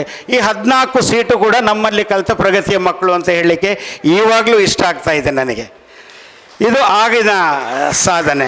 ಹಾಗೆ ಯಾವಾಗ ನವೋದಯದಲ್ಲಿ ರಿಸಲ್ಟ್ ಬರಲಿಕ್ಕೆ ಸ್ಟಾರ್ಟ್ ಆಯಿತೋ ಆಗ ಸ್ವಲ್ಪ ಪ್ರಗತಿ ಅಂತ ಆಯಿತು. ಹಾಗೆ ನನ್ನ ಹತ್ರ ಹೇಳ್ತಾರೆ, ಒಂದು ಫೇಲಾದ ಮಕ್ಕಳಿಗೆ ಕ್ಲಾಸ್ ಮಾಡಬೇಕು ಅಂತ ಹೇಳ್ತಾರೆ. ಯಾಕಂದರೆ ಫೇಲಾದವರಿಗೆ ಯಾರೂ ಇಲ್ಲ, ಅವರಿಗೆ ಒಂದು ತರಗತಿಗಳನ್ನು ಮಾಡಬೇಕು ಅಂತ ನನ್ನ ಹತ್ರ ಕೇಳ್ಕೊಳ್ತಾರೆ. ಆ ಸಂದರ್ಭದಲ್ಲಿ ನಾನು ಹೇಳ್ತೇನೆ, ನೋಡು ಇದು ನಥಿಂಗ್ ಬಟ್ ಎ ಟ್ಯುಟೋರಿಯಲ್. ಆದರೆ ಟ್ಯುಟೋರಿಯಲಿಗೆ ಬರುವ ಮಕ್ಕಳು ಹೇಗಿದೆ ಅನ್ನೋದು ನನಗೆ ನೆನಪಿದೆ. ಯಾಕಂದರೆ ನಾನು ಇಲ್ಲಿ ಕಲಿಯುವ ಸಂದರ್ಭದಲ್ಲಿ ಇದೇ ಬಿಲ್ಡಿಂಗಿನ ಆಪೋಸಿಟಲ್ಲಿ ಒಂದು ಟ್ಯುಟೋರಿಯಲ್ ಇತ್ತು. ಹಾಗೆ ಇಲ್ಲಿ ಕೋರ್ಟ್ ರೋಡಲ್ಲಿ ಟ್ಯುಟೋರಿಯಲ್ ಇತ್ತು. ನಂತರ ಮಾಲಿಂಗೇಶ್ವರ ದೇವಸ್ಥಾನಕ್ಕೆ ನಾವು ರೈಟಿಗೆ ತಿರುಗುವ ಲೆಫ್ಟ್ ಸೈಡಲ್ಲಿ ಮಾಳಿಗೆಯಲ್ಲಿ ಟ್ಯುಟೋರಿಯಲ್. ಹೇಗೆ ಅಂದರೆ ಆ ಮಕ್ಕಳು ಯಾವಾಗಲೂ ಕ್ಲಾಸಲ್ಲಿ ಇದ್ದಿದ್ದು ನಾನು ಕಂಡಿಲ್ಲ. ಯಾವಾಗ ನೋಡಿದರೆ ನಾವು ಶಾಲೆ ಬಿಟ್ಟು ಬರುವಾಗ ಮಾರ್ಗದಲ್ಲಿ ಇರ್ತಾಯಿದ್ರು. ಅವರ ಬಿಹೇವಿಯರ್ಸ್ ಎಲ್ಲ ಹೇಗೆ ಇರ್ತೈತೆ ಅಂತ ಹೇಳಿದರೆ, ಅವರನ್ನು ಯಾರೂ ಸೊಸೈಟಿಯಲ್ಲಿ ಅವರಿಗೆ ಯಾವುದೇ ಮನ್ನಣೆ ಸಿಗ್ತಾ ಇರಲಿಲ್ಲ. ಅವರು ಕ್ಲಾಸಿಗೆ ಹೋಗಿದ್ದಾರೋ ಇಲ್ವೋ, ಅಟೆಂಡೆನ್ಸ್ ಕರೀತಾರೋ ಇಲ್ವೋ, ಕ್ಲಾಸಿಗೆ ಹೋಗೋದಿದ್ದರೆ ಪೇರೆಂಟ್ಸಿಗೆ ತಿಳಿಸ್ತಾರೋ ಇಲ್ವೋ, ಯಾವುದೂ ನನಗೆ ಗೊತ್ತಿಲ್ಲ, ಯಾವುದೂ ಇಲ್ಲ. ಸೊ ಟ್ಯುಟೋರಿಯಲ್ ಅಲ್ಲಿ ಲಾಸ್ಟಿಗೆ ಮಕ್ಕಳು ಹೋಗೋವರು ಯಾರು ಅಂತೇಳಿದರೆ ಸಮಾಜಕ್ಕೆ ಬೇಡದ ಮಕ್ಕಳು ಅಂತ ಹೇಳುವ ಒಂದು ಅಣೆಪಟ್ಟಿ ಆಯಿತು. ಇದನ್ನು ನಾನು ಹೇಮಲತಾ ಮೇಡಮಿಗೆ ಹೇಳಿಕೊಟ್ಟೆ. ಹಾಗೆ ಅವರು ಹೇಳಿದರೆ ಇಲ್ಲ ನಾನು ಮಾಡಲೇಬೇಕು ಅಂದರು. ಸೊ ಅವರು ಪ್ರಾರಂಭ ಮಾಡ್ತಾರೆ. ಆ ಟೈಮಲ್ಲಿ ಬಹಳ ಒಂದು ದೊಡ್ಡ ಶ್ರೇಷ್ಠ ವ್ಯಕ್ತಿ ಅರ್ತಿಕಜೆ ಗಣಪತಿ ಭಟ್ ಅವರ ಫೋಟೋ ಅಲ್ಲಿ ಗೋಡೆಯಲ್ಲಿ ಇದೆ ಆ ಸೈಡಲ್ಲಿ. ಆ ಅರ್ತಿಕಜೆ ಗಣಪತಿ ಭಟ್ರು ಅವರು ರಿಟೈರ್ಡ್ HM ಎಲ್ಲ ಸೇರಿ ಪ್ರಾರಂಭ ಮಾಡ್ತಾರೆ. ಪ್ರಾರಂಭ ಮಾಡುವಾಗ ಲಾಸ್ಟಿಗೆ ಇಡೀ ವರ್ಷ ಕಳೆದ ನಂತರ ನನ್ನ ಹತ್ರ ಅರ್ತಿಕಜೆ ಗಣಪತಿ ಭಟ್ರು ಹೇಳ್ತಾರೆ ಫೋನ್ ಮಾಡಿ, ಸರ್ ಈ ಟ್ಯುಟೋರಿಯಲ್ ಇದೆಯಲ್ಲ ಅದು ಇಲ್ಲಿಗೆ ಸ್ಟಾಪ್ ಮಾಡುವ. ಯಾಕೆಂತೇಳಿದರೆ ತುಂಬ ನೊಟೋರಿಯಸ್ ಇದ್ದಾರೆ ಸ್ಟೂಡೆಂಟ್ಸು, ಸಿಕ್ಕಾಪಟ್ಟೆ ವಲ್ಗರ್ ವರ್ಡ್ಸ್ ಮಾತಾಡ್ತಾರೆ. ಪಾಠ ಮಾಡುವಾಗ ಹಿಂದಿನಿಂದ ಚಾಕೆಲ್ಲ ಬಿಸಾಡ್ತಾರೆ ಮತ್ತು ಬಹಳ ಹೀಯಾಳಿಸ್ತಾರೆ. ಸರ್ ಅದು ನಮಗೆ ಬೇಡ ಸರ್, ಇದು ನಮಗೆ ಹೇಳಿದ್ದಲ್ಲ, ಹೇಮಲತಾ ಮೇಡಮಿಗೂ ಕಷ್ಟ ಆಗ್ತದೆ, ಬೇಡ ಅಂತ ಹೇಳ್ತಾರೆ. ಇದು ಆವತ್ತು ಪ್ರಗತಿ ಸ್ಟಾಪ್ ಆಗ್ತಾಯಿತ್ತು. 2009ನೇ ಇಸವಿಯಲ್ಲಿ ಪ್ರಗತಿ ಸ್ಟಾಪ್ ಆಗ್ತಾಯಿತ್ತು. ಆಗ ಹೇಮಲತಾ ಮೇಡಮ್ ಗೊತ್ತಿಲ್ಲ ನನಗೆ ಫೋನ್ ಬಂತು ಅಂಥೇಳಿ. ನಾನು ಅವರಿಗೆ ಒಂದು ಮಾತು ಹೇಳಿದೆ, ಸರ್ ನೀವಿಬ್ಬರು ಆವತ್ತು ಸ್ಟಾರ್ಟ್ ಮಾಡುವಾಗ ನಾನೊಂದು ಮಾತು ಹೇಳಿದೆ, ಯಾವುದು ಪ್ರಾರಂಭ ಮಾಡೋದಾದರೆ ಸ್ಟಾಪ್ ಮಾಡಲಿಕ್ಕಿಲ್ಲ, ಸೊ ಆಲೋಚನೆ ಮಾಡಿ ಸ್ಟಾರ್ಟ್ ಮಾಡಿ, ಇಲ್ಲದ್ರೆ ಬೇಡ ಅಂತ ಹೇಳಿದ್ದೆ. ಸೊ ನೀವು ಮಾಡಿದ್ದೀರಿ, ಇನ್ನೂ ನಿಲ್ಲಿಸೋದು ಬೇಡ ಅಂದೆ. ಇನ್ನೂ ನಿಲ್ಲಿಸೋದು ಬೇಡ ಸರ್, ನಾನು ನಾಳೆ ಬರ್ತೀನಿ ನಿಮ್ಮ ಹತ್ರ ಮಾತಾಡ್ತೀನಿ ಅಂದೆ. ಮರುದಿನ ನಾನು ಮೇಡಮ್ ಹೋಗಿ ಅವರಿಗೆ ಹೇಳಿದೆವು, ಸರ್ ನೀವೇನು ಚಿಂತೆ ಮಾಡಬೇಡಿ, ನಾನು ಈ ವರ್ಷದಿಂದ ನಿಮ್ಮ ಜೊತೆ ಇದ್ದೇನೆ.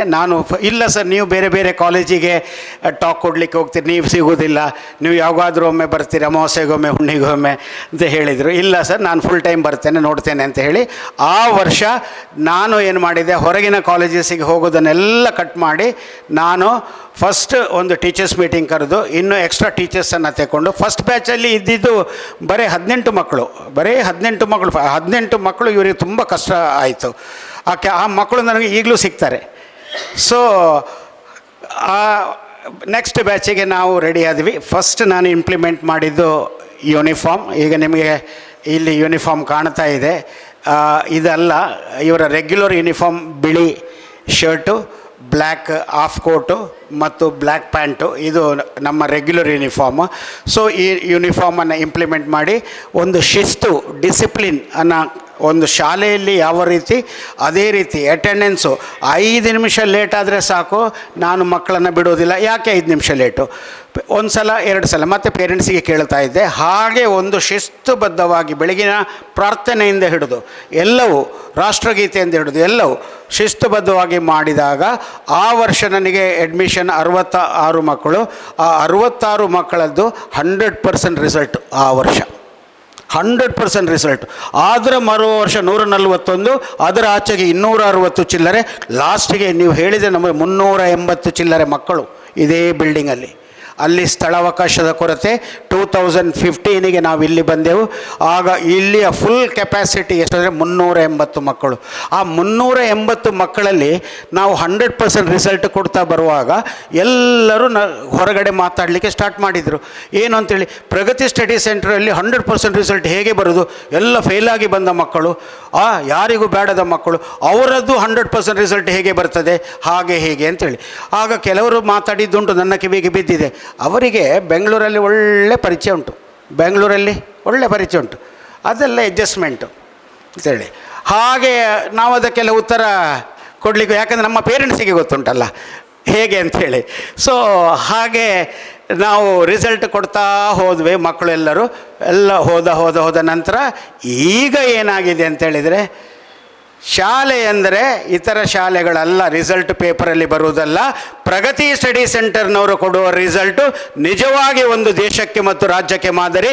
ಯಾಕೆಂದರೆ 4 ಸಬ್ಜೆಕ್ಟು 5 ಸಬ್ಜೆಕ್ಟು, ಕೆಲವರು 6 ಸಬ್ಜೆಕ್ಟ್ ಫೇಲ್ ಆದ ಮಕ್ಕಳು ಇಲ್ಲಿ ಎಲ್ಲ ಸಬ್ಜೆಕ್ಟು ಕಂಪ್ಲೀಟ್ ಮಾಡಿ ಮಿನಿಮಮ್ ಫಸ್ಟ್ ಕ್ಲಾಸ್ ನಮ್ಮದು, ಅದಕ್ಕಿಂತ ಹೈ ಫಸ್ಟ್ ಕ್ಲಾಸು ಮತ್ತು ಡಿಸ್ಟಿಂಕ್ಷನ್ಸು. ಇದು ಕೊಟ್ಟಾಗ ಈಗ ಮಾತು ಫೇಲಾದ ಮಕ್ಕಳಿಗೆ ಇರೋದು ಒಂದೇ ಶಾಲೆ, ಅದು ಪ್ರಗತಿ ಸ್ಟಡಿ ಸೆಂಟರ್. ಇದು ತಂದು ಕೊಟ್ಟ ನನ್ನ ಮಕ್ಕಳಿಗೆ ನಾನು ಹ್ಯಾಟ್ಸ್ ಆಫ್ ಹೇಳಲೇಬೇಕು. Hats off to my students ಅಲ್ವಾ. ನನ್ನ ಸ್ಟೂಡೆಂಟ್ಸಿಂದಾಗಿ ನಮಗೆ ಮರ್ಯಾದೆ, ನಮ್ಮ ಸ್ಟೂಡೆಂಟ್ಸ್ ಕೊಟ್ಟ ಆ ರಿಸಲ್ಟಿಂದಾಗಿ ನಮ್ಮ ಎಲ್ಲ ಶಿಕ್ಷಕ ಬಂಧದವರಿಗೆ ಮರ್ಯಾದೆ. ಇದನ್ನು ನಾನು ಯಾವತ್ತೂ ಮರೆತರೆ ನಾನು ಈ ಒಂದು ಸಂಚಾಲಕನಾಗಿ ಅಥವಾ ಸ್ಥಾಪಕ ಅಧ್ಯಕ್ಷ ಅಂತ ಕರೀತಾರೆ ಇವರು, ಹಾಗೆ ಇರುವುದಕ್ಕೆ ಅರ್ಹ ಅಲ್ಲ ಅಂತ ನನ್ನ ಅಭಿಪ್ರಾಯ. ಆದ ಕಾರಣ ನಾನು ಆಗದಿಂದ ಎಲ್ಲರೂ ಮಾತಾಡುವಾಗ ಗಮನಿಸ್ತಾ ಇದ್ದೆ, ಮಕ್ಕಳಿಗೆ ಕಠಿಣ ಶಿಕ್ಷೆ, ಮಕ್ಕಳಿಗೆ ಶಿಕ್ಷೆ, ಮಕ್ಕಳಿಗೆ ಶಿಕ್ಷೆ ಅಂತ ಹೇಳ್ತಾ ಬಂದರು. ಎಲ್ಲ ನಿಯಮಗಳನ್ನು ಹೇಳಿದರು. ಆದರೆ ಮಕ್ಕಳೇ, ನಾನು ಅದನ್ನು ಹೇಳೋದಿಲ್ಲ, ಅದು ಅವರ ಡಿಪಾರ್ಟ್ಮೆಂಟ್, ಅವರು ನೋಡಿಕೊಳ್ತಾರೆ. ಆದರೆ ನನಗೆ ನಿಮ್ಮ ಮೇಲೆ ನಂಬಿಕೆ ಇದೆ. ಏನು ಆಗಿದೋ ಅದನ್ನು ಅಲ್ಲಿಗೆ ಮರೆತು ಬನ್ನಿ ಅಂತ ನಾನು ಅವತ್ತೇ ಹೇಳಿದ್ದೇನೆ. ಇನ್ನು ಏನಾಗಬೇಕು ಅದನ್ನು ನೋಡೋಣ. ಎಲ್ಲರೂ 100% ರಿಸಲ್ಟ್ ಕೊಡ್ತೀರಂತೇಳಿ ನಂಬಿಕೆಯೊಂದಿಗೆ ನಾನು ನಿಮ್ಮ ಹೆತ್ತವರಿಗೆ ಒಂದು ಭರವಸೆ ಕೊಡ್ತಾ ಇದ್ದೇನೆ. ಈ ವರ್ಷ ಕೂಡ 100% ರಿಸಲ್ಟ್ ನಮ್ಮ ಮಕ್ಕಳು ಕೊಟ್ಟೇ ಕೊಡ್ತಾರೆ ಅಂತೇಳಿ ಈ ಸಂದರ್ಭದಲ್ಲಿ ಹೇಳಲಿಕ್ಕೆ ಬಯಸ್ತೇನೆ. ಹಾಗೆ ಈ ಸಂದರ್ಭದಲ್ಲಿ ಒಂದು ಸ್ಟಾರ್ಟಿಂಗಲ್ಲಿ ನಾನು ವಹಿಸಿಕೊಂಡಾಗ ಒಂದು ಸ್ಲೋಗನನ್ನು ನಾನು ಬರೆದಿದ್ದೆ. The failed students are not useless, they are used less. The failed students are not useless, they are used less. ಅಂದರೆ ಫೇಲಾದ ಮಕ್ಕಳು ಎಲ್ಲರೂ ಯೂಸ್ಲೆಸ್ ಅಂತ ಕರೀದು. ಮನೆಯಲ್ಲಿ ಹೆತ್ತ ತಾಯಿ ಸಹ ನೆಂಟರು ಬಿಡಿ, ಅವ ಯೂಸ್ಲೆಸ್, ಅವ ಏನು ಯಾವುದಕ್ಕೆ ಆಗೋದಿಲ್ಲ ಅಂಥೇಳಿ ಗೊತ್ತಾಯ್ತಲ್ಲ. ಆದರೆ is not useless, is used less. ಅವನನ್ನು ಅವನು ಸರಿಯಾಗಿ ಉಪಯೋಗಿಸಿಕೊಳ್ಳಿಲ್ಲ, ಅಷ್ಟೇ ವಿಷಯ, ಬೇರೆ ಯಾವ ವಿಷಯವೂ ಇಲ್ಲ. ಆದ ಕಾರಣ ಬಿ ಕಾನ್ಫಿಡೆಂಟ್. ಪೇರೆಂಟ್ಸಿಗೆ ಹೇಳ್ತಾ ಇದ್ದೇನೆ, ರಿಸಲ್ಟ್ ಕೊಡೋದು ನಮ್ಮ ಜವಾಬ್ದಾರಿ. ಅದೇ ಸಂದರ್ಭದಲ್ಲಿ ಈ ವರ್ಷದ ಒಂದು ಕ್ಯಾಲೆಂಡರನ್ನು ನಾನು ಹೇಳಬೇಕು. ಜೂನ್ 1ಕ್ಕೆ ಪ್ರಾರಂಭ ಆಯಿತು ಸ್ಕೂಲು, ಜೂನ್ 28 ಇವತ್ತು ಮೀಟಿಂಗಲ್ಲಿದ್ದೇವೆ ಕ್ಯಾಲೆಂಡರ್ ಪ್ರಕಾರ. ಇನ್ನು ನೆಕ್ಸ್ಟ್ ಒಂದು ಇಂಡಿಪೆಂಡೆನ್ಸ್ ಡೇ ಆಗಸ್ಟ್ 15ಗೆ, ಮತ್ತು ಆಗಸ್ಟ್ 26ಗೆ ಒಂದು ಓಣಂ ಸೆಲೆಬ್ರೇಷನ್ ಇದೆ, ಮತ್ತು ಸೆಪ್ಟೆಂಬರ್ 5 ಏನು ಮಕ್ಕಳೇ, ಸೆಪ್ಟೆಂಬರ್ 5 ಟೀಚರ್ಸ್ ಡೇ, ದಮ್ ಬಚ್ಚವು teachers day. September 14th 12th 12ನೇ ವರ್ಷದ ವಿದ್ಯಾ ಗಣಪತಿ ಉತ್ಸವ, ಗಣಪತಿಯನ್ನು ಕೂರಿಸ್ತೀವಿ. ಮತ್ತು ಬರುತ್ತೆ ಮಕ್ಕಳೇ ಫಸ್ಟ್ ನಿಮ್ಮ ಟೆಸ್ಟು ಆಗಸ್ಟ್ ಸೆಪ್ಟೆಂಬರ್ 1ರಿಂದ 2ವರೆಗೆ FA2 ಎಕ್ಸಾಮಿನೇಷನ್. ಅದರ ಮೊದಲು ಬಿಟ್ಟು ಹೋಯಿತು ನನಗೆ ಜುಲೈ 20, 21, 22 ಬರುವ ತಿಂಗಳು FA1 ಎಕ್ಸಾಮಿನೇಷನ್. FA2 ಎಕ್ಸಾಮಿನೇಷನ್ ಬಂದು ನಿಮಗೆ ಆಗಸ್ಟ್ 31ರಿಂದ ಸೆಪ್ಟೆಂಬರ್ 2ರವರೆಗೆ, ಮಂಡೇ, ಟ್ಯೂಸ್ಡೇ, ವೆನಸ್ಡೇ. ಅಕ್ಟೋಬರ್ 9ನಿಂದ 15ವರೆಗೆ SA1 examination, SA1 examination. October 17 to 24 Dasara holidays. October 25 students reporting day, back to the school. November 1st Sunday Kannada Rajyotsava celebration. November 14 children's day celebration. November 23, 24, 25 FA3 examination. ಮತ್ತು November 28 sports day ಎಲ್ಲ ಗ್ರೌಂಡಲ್ಲೇ ಆಗುತ್ತೆ. December 5 annual day celebration ಪ್ರಗತಿ ವೈಭವ 2026-27 ಇದು ಇಲ್ಲಿ ಆಗುವುದಿಲ್ಲ, ಹಾಲಲ್ಲಿ ಆಗುತ್ತೆ. ಇಲ್ಲಿ ಒಂದು AC ಹಾಲ್ ಇದೆ, ಮಹಾವೀರ ಆರ್ಕೇಡ್ ಅಂತ ವೆಂಚರ್ಸ್ ಅಂತೇಳಿ, ಅಲ್ಲಿ ಪ್ರತಿ ವರ್ಷ ಆಗೋದು, ಅಲ್ಲಿ ಆಗೋದು. ಇನ್ನು ನಿಮ್ಮ ಯಾವುದೇ ಕಾರ್ಯಕ್ರಮಗಳು ಹಾಲಲ್ಲಿ ಆಗುತ್ತೆ. ಫಸ್ಟ್ ಕಾರ್ಯಕ್ರಮ ಒಂದು ಮಾತ್ರ ಇಲ್ಲಿ ಮಾಡಬೇಕು ಅಂತ ಮಾಡಿದ್ದು, ದೇವರ ಎದುರಲ್ಲಿ ಬೇಕು ಅಂತ ಹೇಳಿ ನಾವು ಇಲ್ಲಿ ಮಾಡಿದ್ದು. ನೆಕ್ಸ್ಟ್ ಡಿಸೆಂಬರ್ 14 to 19 ಏನು ಮಕ್ಕಳೇ, ನೀವು ಓದಿದ್ದೀರಿ ಇದನ್ನೆಲ್ಲ. ಡಿಸೆಂಬರ್ 14 to 19 ಏನು ಓದಲೇ ಇಲ್ವಾ? ಕ್ಯಾಲೆಂಡರ್ ಶಾಲೆದು ಎಲ್ಲರ ಹತ್ರ ಇದೆ. ಫಸ್ಟ್ ಪ್ರಿಪ್ರೇಟರಿ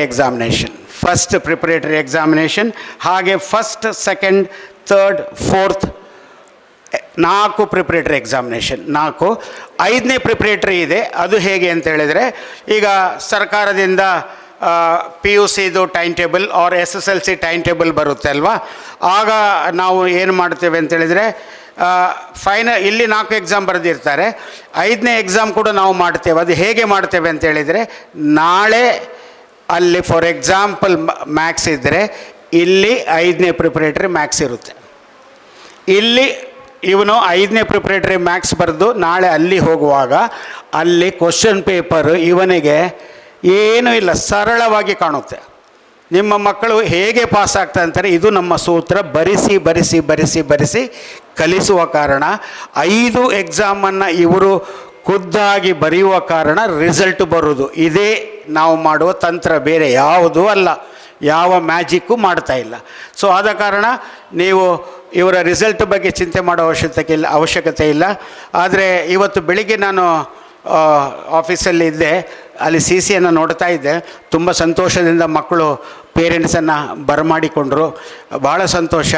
ಆದರೆ ನಾನು ಗಮನಿಸಿದೆ, ಈ ಮಕ್ಕಳಿಗೆ ಪೇರೆಂಟ್ಸಿನ ಮೇಲೆ ಒಂದು ಪ್ರೀತಿಗಿಂತಲೂ ಪೇರೆಂಟ್ಸ್ನ ಕೈಯಲ್ಲಿದ್ದ ಮೊಬೈಲ್ನ ಮೇಲೆ ಇತ್ತು. ಬಂದ ತಕ್ಷಣ ಮೊಬೈಲ್ ತಗೊಂಡು ಅದರಲ್ಲಿ ಎಲ್ಲ ಫೇಸ್ಬುಕ್ಕಿಗೆ ಹೋಗಿ ಆಯಿತು, ಇನ್ಸ್ಟಾಗ್ರಾಮಿಗೆ ಹೋಗಿ ಆಯಿತು. ಅಪ್ಪ ಅಮ್ಮ ಅಲ್ಲಿ ಮಾತಾಡ್ತಾ ಇದ್ದಾರೆ, ಇವರೆಲ್ಲ ಅದರ ಜೊತೆ ಇದ್ದಾರೆ. ಇದು ನಾನು ಗಮನಿಸಿದ್ದೇನೆ ಬೆಳಿಗ್ಗೆ. ಸೊ ಸ್ವಲ್ಪ ಪೇರೆಂಟ್ಸ್ ಕೂಡ ಇದರ ಬಗ್ಗೆ ಕಾಳಜಿ ತಗೊಳ್ಬೇಕು. ಹಾಸ್ಟೆಲ್ ಮಕ್ಕಳದ್ದು ಬಗ್ಗೆ ನಾನು ಈ ವಿಷಯ ಹೇಳಿದೆ. ಮತ್ತು ಸ್ಥಳೀಯ ಮಕ್ಕಳ ಬಗ್ಗೆ ನಾನು ಹೇಳಬೇಕಾದ್ರೆ ವೆರಿ ಸಿಂಪಲ್, ಡೈಲಿ ಅವರ ಕೈಯಲ್ಲೇ ಇದೆ ಮೊಬೈಲ್. ಅಜ್ಜಿದಿರ್ಬೋದು, ಅಜ್ಜಂದಿರ್ಬೋದು. ಅಪ್ಪಂದಿರಿದ್ದು ಮೊಬೈಲ್ ಬಹಳ ವಿರಳ. ಅಪ್ಪಂದಿರ ಹತ್ರ ಯಾವುದು ನಡೆಯುವುದಿಲ್ಲ. ನಾನು ಗಮನಿಸಿದ್ದೇನೆ, ಬರುವ ಕಂಪ್ಲೇಂಟ್ ಎಲ್ಲ ಮೊಬೈಲ್ ಸೀಸಾದರೆ ಅಪ್ಪನ ಮೊಬೈಲು ಅಂತೇಳಿ ಹೇಳಿದ್ದು ಒಂದೇ ಒಂದು ಕೇಸು ಈ 19 ವರ್ಷದಲ್ಲಿಲ್ಲ. ಆದ ಕಾರಣ ಎಲ್ಲ ಅಪ್ಪಂದರಿಗೆ ಹ್ಯಾಟ್ಸ್ ಆಫ್. ಇಲ್ಲಿ ಪ್ರಾಬ್ಲಮ್ ಬರೋದು ಅಜ್ಜಿಯ ಮೊಬೈಲು, ಅಮ್ಮನ ಮೊಬೈಲು, ಇದೇ ಪ್ರಾಬ್ಲಮ್ ಬರುವಂಥದ್ದು.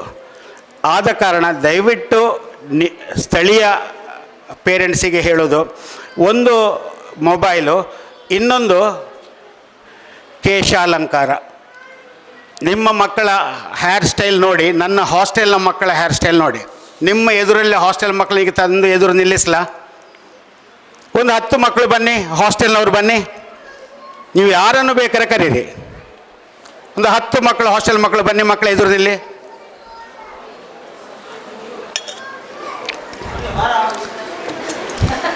ಹತ್ತು ಮಕ್ಕಳು ಹಾಸ್ಟೆಲ್ ಮಕ್ಕಳು ಬನ್ನಿ.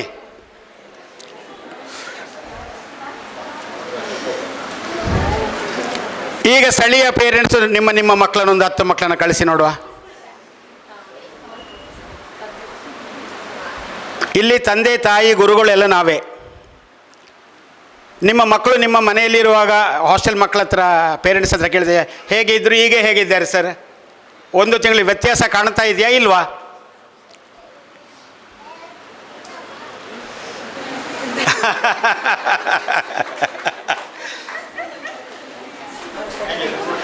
Thank you. ಹೋಗಿ ಮಕ್ಕಳೇ.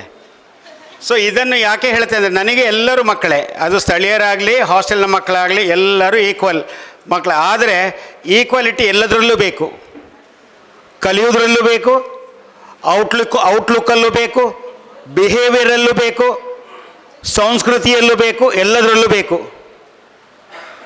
ಇದನ್ನು ನಾನು ಬಯಸ್ತೇನೆ. ಆದ ಕಾರಣ ಒಂದು ಬೆಳಿಗ್ಗೆ ನಾನು ಪ್ರತಿನಿತ್ಯ ಗಮನಿಸ್ತಾ ಇದ್ದೇನೆ, ಒಂದು 15 ದಿನದಿಂದ ಆ ಬೆಳಿಗ್ಗೆ ಒಂದು ಬ್ಯಾಚ್ ಇದೆ, ಯಾರಂತ ಹೆಸರು ಹೇಳೋದಿಲ್ಲ, ಅವರಿಗೆ ಗೊತ್ತಿದೆ, ಅವರ ಪೇರೆಂಟ್ಸಿಗೆ ಗೊತ್ತಿದೆ. ಇಲ್ಲಿ 10 ಗಂಟೆಗೆ ಬಂದೋದಿದೆ, 9:45 ಪ್ರೇಯರಲ್ಲಾಗಿ ಕ್ಲಾಸಲ್ಲಿ ಎಲ್ಲರಿಗೂ ಡಿಸ್ಟರ್ಬ್ ಅಲ್ವಾ? ಅಲ್ಲಿ ಪಾಠ ಆಗ್ತಾ ಇರ್ತದೆ, ಆಗ 10 ಜನ ಒಮ್ಮೆಲೆ ಬಂದು ಕ್ಲಾಸಿಗೆ ಹೋಗೋದು. ಟೀಚರ್ಸ್ ಎಲವ್ ಮಾಡ್ತಾರಾ? ನೀವೇ ಹೇಳಿ, ಮಾಡೋದು ಸರಿಯಾ? ಸಮಯ ಸಂದರ್ಭ ಇಲ್ವಾ? ನೋಡು, ಬೇರೆ ಕಾಲೇಜುಗಳಲ್ಲಿ ಈ ಥರ ಹೋಗಲಿಕ್ಕೆ ಆಗ್ತದಾ? ಇಲ್ಲಿ ಪಕ್ಕದಲ್ಲಿ ಒಂದು ಸೆಂಟ್ ವಿಕ್ಟರ್ಸ್ ಇದೆ, ಎದುರಲ್ಲಿ ಶಿವರಾಮ್ ಕಾರಂತ ಸರ್ಕಾರಿ ಇದೆ, ಇಲ್ಲಿ ಜೂನಿಯರ್ ಕಾಲೇಜ್ ಇದೆ, ಫಿಲೋಮೆನಾ ಇದೆ, ವಿವೇಕಾನಂದ, ಅಂಬಿಕಾ, ಎಲ್ಲಿಯಾದರೂ ಒಂದು ಕಡೆ ಎಲವ್ ಮಾಡ್ತಾರಂತ ಹೇಳಿ. ಆಗ ನಿಮ್ಮ ಮಕ್ಕಳು ಕಳೆದ ವರ್ಷ ಫಸ್ಟ್ PUC ಹೋಗಿದ್ದಾರೆ ಅಥವಾ 10th ಹೋಗಿದ್ದಾರೆ, ಅಲ್ಲಿ ಎಲವ್ ಮಾಡಿದಾರಾ? ಆಗ ಇಲ್ಲಿ ಹೇಗೆ ಎಲವ್ ಆಗ್ತದೆ? Very simple question. ಒಂದು ದಿನ ಆದರೆ ಪರವಾಗಿಲ್ಲ, ಪ್ರತಿನಿತ್ಯ. ಇದು ವಿಷಯ ಏನಿಲ್ಲ. ಬಸ್ ಸ್ಟ್ಯಾಂಡ್ ಇದೆ ಅಲ್ವಾ, ಅಲ್ಲಿ ಒಬ್ಬ ಬಂದು ಇಳಿತಾನೆ, ಆಗ ಅವ ಇನ್ನೊಬ್ಬನನ್ನು ಕಾದ್ತಾ ಇರ್ತಾನೆ, ಅವನು ಬಂದ, ಹಾಗೆ ಒಂದು 10 ಜನದ ಗ್ಯಾಂಗ್. ಈ 10 ಜನ ಬರದೇ ಉಂಟಲ್ಲ, ಇವರ ಬಸ್ ಹೊರಡೋದಿಲ್ಲ. ಇವರು 10 ಜನ ಬಂದು ಅದರಲ್ಲಿ ಒಬ್ಬ ಲೇಟ್ ಆದರೆ ಸಹ ಎಲ್ಲರೂ ಅವನನ್ನು ಕಾಯ್ತಾರೆ. ಇದರಲ್ಲಿ ಇರುವ ಯೂನಿಟಿ ಕಲಿಯೋದ್ರಲ್ಲಿ ಬೇಡವಾ? ಆದ ಕಾರಣ ಇದು ಸ್ಥಳೀಯ ಪೇರೆಂಟ್ಸ್ ಗಮನಿಸಬೇಕು. ಬೆಳಿಗ್ಗೆ ಎಷ್ಟು ಗಂಟೆಗೆ ಹೇಳ್ತಾರೆ, ಕೆಲವರು ಬರುವಾಗ ಆಗ ಎದ್ದು ಸ್ನಾನ ಸಹ ಮಾಡಲಿಲ್ಲ ಅಂತ ಹಾಗೆ ಇರ್ತದೆ ಮುಖ. ಹೌದು, ನಾನು ನೋಡ್ತಾ ಇದ್ದೇನೆ, ಆ ಒಂದು ಚಾಮ್ನೆಸ್ಸೇ ಇಲ್ಲ. ಸೊ ಇದು ಪೇರೆಂಟ್ಸು ಗಮನಿಸಬೇಕು, ಗಮನಿಸಿ ನಮ್ಮೊಟ್ಟಿಗೆ ಸಹಕರಿಸಬೇಕು. ಯಾಕಂದರೆ ರಿಸಲ್ಟ್ ಕೊಡಲಿಕ್ಕೆ ಬರೀ ನಾವು ಇಲ್ಲಿ ಪಾಠ ಮಾಡಿದರೆ ಸಾಲದು, ಸಮಯಕ್ಕೆ ಕಳಿಸುವುದು ಕೂಡ ವೆರಿ ಇಂಪಾರ್ಟೆಂಟ್, ಕ್ಲಾಸಲ್ಲಿ ಇರಲೇಬೇಕು. ಆದ ಕಾರಣ ಈ ಒಂದು ವಿಷಯ ನಾನು ಹೇಳಲಿಕ್ಕೆ ಬಯಸ್ತೇನೆ. ಅದರ ಜೊತೆಯಲ್ಲಿ ಈಗ ಇಷ್ಟೊತ್ತು ಹೇಳುವುದನ್ನೆಲ್ಲ ಹೇಳಿದ್ದೇನೆ. ಈಗ ನಾನು ನಿಮ್ಮಿಂದ ಕೆಲವು ಸಲಹೆಗಳನ್ನು ಪಡೀಲಿಕ್ಕೆ ಬಯಸ್ತೇನೆ. ಯಾಕಂದರೆ ಎಲ್ಲವೂ ನಾವೇ ಸರಿ ಅಂತ ನಾನು ಯಾವತ್ತೂ ಗ್ರಹಿಸೋದಿಲ್ಲ. ನಾನು ಕಲೀಲಿಕ್ಕೆ ತುಂಬ ಇದೆ. Every day is a lesson for me. Me too learning along with the students every day. ನಾನು ಕೂಡ ವಿದ್ಯಾರ್ಥಿಗಳ ಜೊತೆ ಪ್ರತಿನಿತ್ಯ ಕಲಿಯುವುದೇ. ಅವರು ನಮಗೆ ಕಲಿಸ್ತಾರೆ ಪಕ್ಕ. ಸೊ ಸರ್, ನೀವು ಸ್ವಲ್ಪ 1-2 ಮಾತು ಇಲ್ಲಿ ಬಂದು ಮಾತಾಡ್ಬೋದಾ? ಬನ್ನಿ ಸರ್. ನೀವೇ. ಮಡಿಕೇರಿಯಿಂದ ಬಂದಿದ್ದೇನೆ. ಹಮ್ಜಾ ಅಂತ ನನ್ನ ಹೆಸರು. ಇಲ್ಲಿ ಸಾಧಾರಣ ಒಂದು 50% ಮಡಿಕೇರಿಯವರೇ ಇರ್ಬೋದು. ನನ್ನ ಮಗ ಕೇಂದ್ರ ವಿದ್ಯಾಲಯ ಮಡಿಕೇರಿಯಲ್ಲಿ ಓದ್ತಾ ಇದ್ದ. ಅಲ್ಲಿ 9th ಎಲ್ಲ 18 ಮಕ್ಕಳನ್ನ ಫೈಲ್ ಮಾಡಿಬಿಟ್ಟಿದ್ದಾರೆ. 9ನೇ ಕ್ಲಾಸಲ್ಲಿ 18 ಮಕ್ಕಳು ಫೈಲ್ ಆಗಿದ್ದಾರೆ ಅಲ್ಲಿ. ಮತ್ತೆ ನಾವು ಹೋಗಿ ಕೇಳುವಾಗ ಹೇಳಿದರು, ನಾವು ಏನು ಮಾಡಲಿಕ್ಕಾಗಲ್ಲ, ನೆಕ್ಸ್ಟ್ ವಾಪಸ್ ಕಳಿಸಿ, ಅದರಲ್ಲೂ ಗ್ಯಾರಂಟಿ ಇಲ್ಲ, ಮತ್ತೆ ಪಾಸ್ ಆಗ್ತಾರೆ ಅಂತ ಏನು ಗ್ಯಾರಂಟಿ ನಾವು ಹೇಳೋದಿಲ್ಲ, ಮತ್ತೆ ಫೈಲ್ ಆದ ತಕ್ಷಣ ನಾವು TC ಕೊಟ್ಟು ಕಳಿಸ್ಬಿಡ್ತೀವಿ ಅಂತ ಹೇಳಿದ್ರು. ಆವಾಗ ನಾನು ತುಂಬ ಚಿಂತೆ ಮಾಡಿದೆ. ನನಗೆ 3 ಜನ ಮಕ್ಕಳಿದ್ದಾರೆ. ನಾನು ಒಬ್ಬ ಹೋಟೆಲ್ ಮ್ಯಾನೇಜ್ಮೆಂಟಲ್ಲಿ ಇರೋಂಥದ್ದು. ಎಲ್ಲರೂ ಗೊತ್ತಿದೆ, ನನ್ನ ಚಿನ್ನಂಶ ಗೊತ್ತಿದೆ, ನಮ್ಮ ಸಾರು ಮೇಡಮ್ ಎಲ್ಲ ನಮ್ಮ ಕಸ್ಟಮರಲ್ಲಿ. ಮಡಿಕೇರಿ ಗ್ರೀನ್ಲ್ಯಾಂಡ್ ಹೋಟೆಲ್ ಅಲ್ಲಿ ನಾನು ತುಂಬ ದೊಡ್ಡ ಒಂದು ಫ್ಯಾಮಿಲಿಯಲ್ಲಿ ಬಂದವನು. ಬಟ್ ನನಗೆ ಅದು ಯಾವುದು ಸಿಗಲಿಲ್ಲ. ಎಲ್ಲವನ್ನೂ ಬಿಟ್ಟು ಬಂದು ಹೋಟೆಲ್ ಡಿಪಾರ್ಟ್ಮೆಂಟ್ಗೆ ಸೇರಿಕೊಂಡು ಮಕ್ಕಳ ಒಂದು ಎಜುಕೇಷನ್ಗಾಗಿ ನಾನು ಕಷ್ಟಪಟ್ಟು ಮಕ್ಕಳನ್ನ ಓದಿಸ್ತಾ ಬಂದೆ. ಜೋಬಲ್ಲಿ 10 ರೂಪಾಯಿನೂ ಕೂಡ ಇರಲಿಲ್ಲ ನನ್ನ ಹತ್ರ. ಅಂಥ ಒಂದು ಇದರಲ್ಲಿ ಹೋಟೆಲು, ಲಾಡ್ಜು, ಹೋಮ್ ಸ್ಟೇಗೆಲ್ಲ ಕೆಲಸ ಮಾಡಿ ದೊಡ್ಡವನ್ನ ಈಗ ಮಡಿಕೇರಿಯಲ್ಲಿ ರಾಜೇಶ್ವರಿ ಸ್ಕೂಲಲ್ಲಿ ಓದಿಸಿದೆ. ಅನಂತರ ಅಲ್ಲಿಂದ ನಮ್ಮ ಸುಳ್ಯ KVJ ಕುಂಜಿ ವೆಂಕಟರಮಣಗೌಡ ಶಾಲೆಯಲ್ಲಿ ಅವನು ಇಂಜಿನಿಯರಿಂಗ್ ಮಾಡಿಸಿದೆ. ಕೇವಲ ಹೋಟೆಲ್ನಲ್ಲಿ ದುಡ್ಡು ಮಾಡಿದಂಥದ್ದು. ನನಗೆ ಯಾವುದೇ ಒಂದು ಆಸ್ತಿ ಅದು ಇದು ಏನೂ ಇಲ್ಲ. 24 ಗಂಟೆನೂ ಹೋಟೆಲ್ನಲ್ಲಿ ಕೆಲಸ ಮಾಡಿದ್ದೀನಿ ಮಕ್ಕಳಿಗಾಗಿ. ತುಂಬ ಇದಿತ್ತು ನನಗೆ, ಹೋಮ್ ಸ್ಟೇಗಳು, ರೆಸಾರ್ಟ್ ಎಲ್ಲ. ಆಗೊಂದು 2018ರಲ್ಲಿ ಗೊತ್ತಿದೆ, ಮಡಿಕೇರಿ ಕಡೆ ಎಲ್ಲ ಪ್ರಳಯ ಆಗಿ ಭೂಕಂಪ ಆಗಿ ಅದರಲ್ಲಿ ನಂದು ಮದೆನಾಡಲ್ಲಿ ದೊಡ್ಡ ಒಂದು ರೆಸಾರ್ಟ್ ಎಲ್ಲ ಇತ್ತು. ಅದೆಲ್ಲ ಮುಳುಗಿ ಹೋಗಿ ತುಂಬ ಲಾಸ್ ಆಗಿಬಿಡ್ತು. ಆಗ ನಾನು ನನ್ನ ಮಗ KVJಲ್ಲಿ ಓದ್ತಾ ಇದ್ದ, ಇಂಜಿನಿಯರಿಂಗ್ ಮಾಡಿಸ್ತಾ ಇದ್ದೆ. ಆಗ ನನ್ನಲ್ಲಿ ಏನೂ ಇಲ್ಲ, ಒಂದು 50 ಲಕ್ಷದಷ್ಟು ಲಾಸ್ ಆಯಿತು ನನಗೆ ಅಲ್ಲಿ. ಆಮೇಲೆ ನಾನು ಒಂದೇ ನೋಡಿದೆ, ನನ್ನಾಗೆ ನನ್ನ ಮಕ್ಕಳು ಆಗಬಾರ್ದು ಅಂತೇಳಿ ಸುಳ್ಯದಲ್ಲಿ ಬಂದ್ಬಿಟ್ಟು ಎಂಥ ಮೆಟ್ರೋ ಪ್ಯಾಲೇಸ್ ಹೋಟ್ಲಲ್ಲಿ ನಾನು 18 ಗಂಟೆ ಕೆಲಸ ಮಾಡಿದೆ ನಾನು ದಿನದಲ್ಲಿ. ಹೇಗೆ ಫೀಸ್ ಬೇಕು, ಸಾಲದಿಲ್ಲ, 30,000 ರೂಪಾಯಿ ಸಂಬಳ, 18 ಗಂಟೆ ಕೆಲಸ ಮಾಡಬೇಕು, ಅಂದರೆ ಓಟಿ ಮಾಡಿ ಅವನನ್ನು ಒಳ್ಳೆ ಒಂದು ಎಜುಕೇಷನ್ ಕೊಟ್ಟು ಅವನಿವತ್ತು ಅವನನ್ನು ಒಂದು ಇಂಜಿನಿಯರಿಂಗ್ ಮಾಡಿಸಿ ಇವತ್ತು ಕುವೈತಲ್ಲಿ ಒಳ್ಳೆ ಜಾಬಲ್ಲಿದ್ದಾನೆ. ಒಂದು 8 ಈಗ ಹೋಗಿದ್ದಷ್ಟೇ, ಒಂದು 8 ತಿಂಗಳಾಯ್ತು ಅಷ್ಟೇ. ಆಗ ನನಗೊಂದು ತುಂಬ ಸಂತೋಷ ಅಂದರೆ ಅವನೊಂದು AC ರೂಮಲ್ಲಿ ಒಂದು ಒಳ್ಳೆ ಒಂದು ಚೇಂಬರಲ್ಲಿ ಕೂತ್ಬಿಟ್ಟು ವಿಡಿಯೋ ಕಾಲ್ ಮಾಡ್ತಾನೆ ನನಗೆ.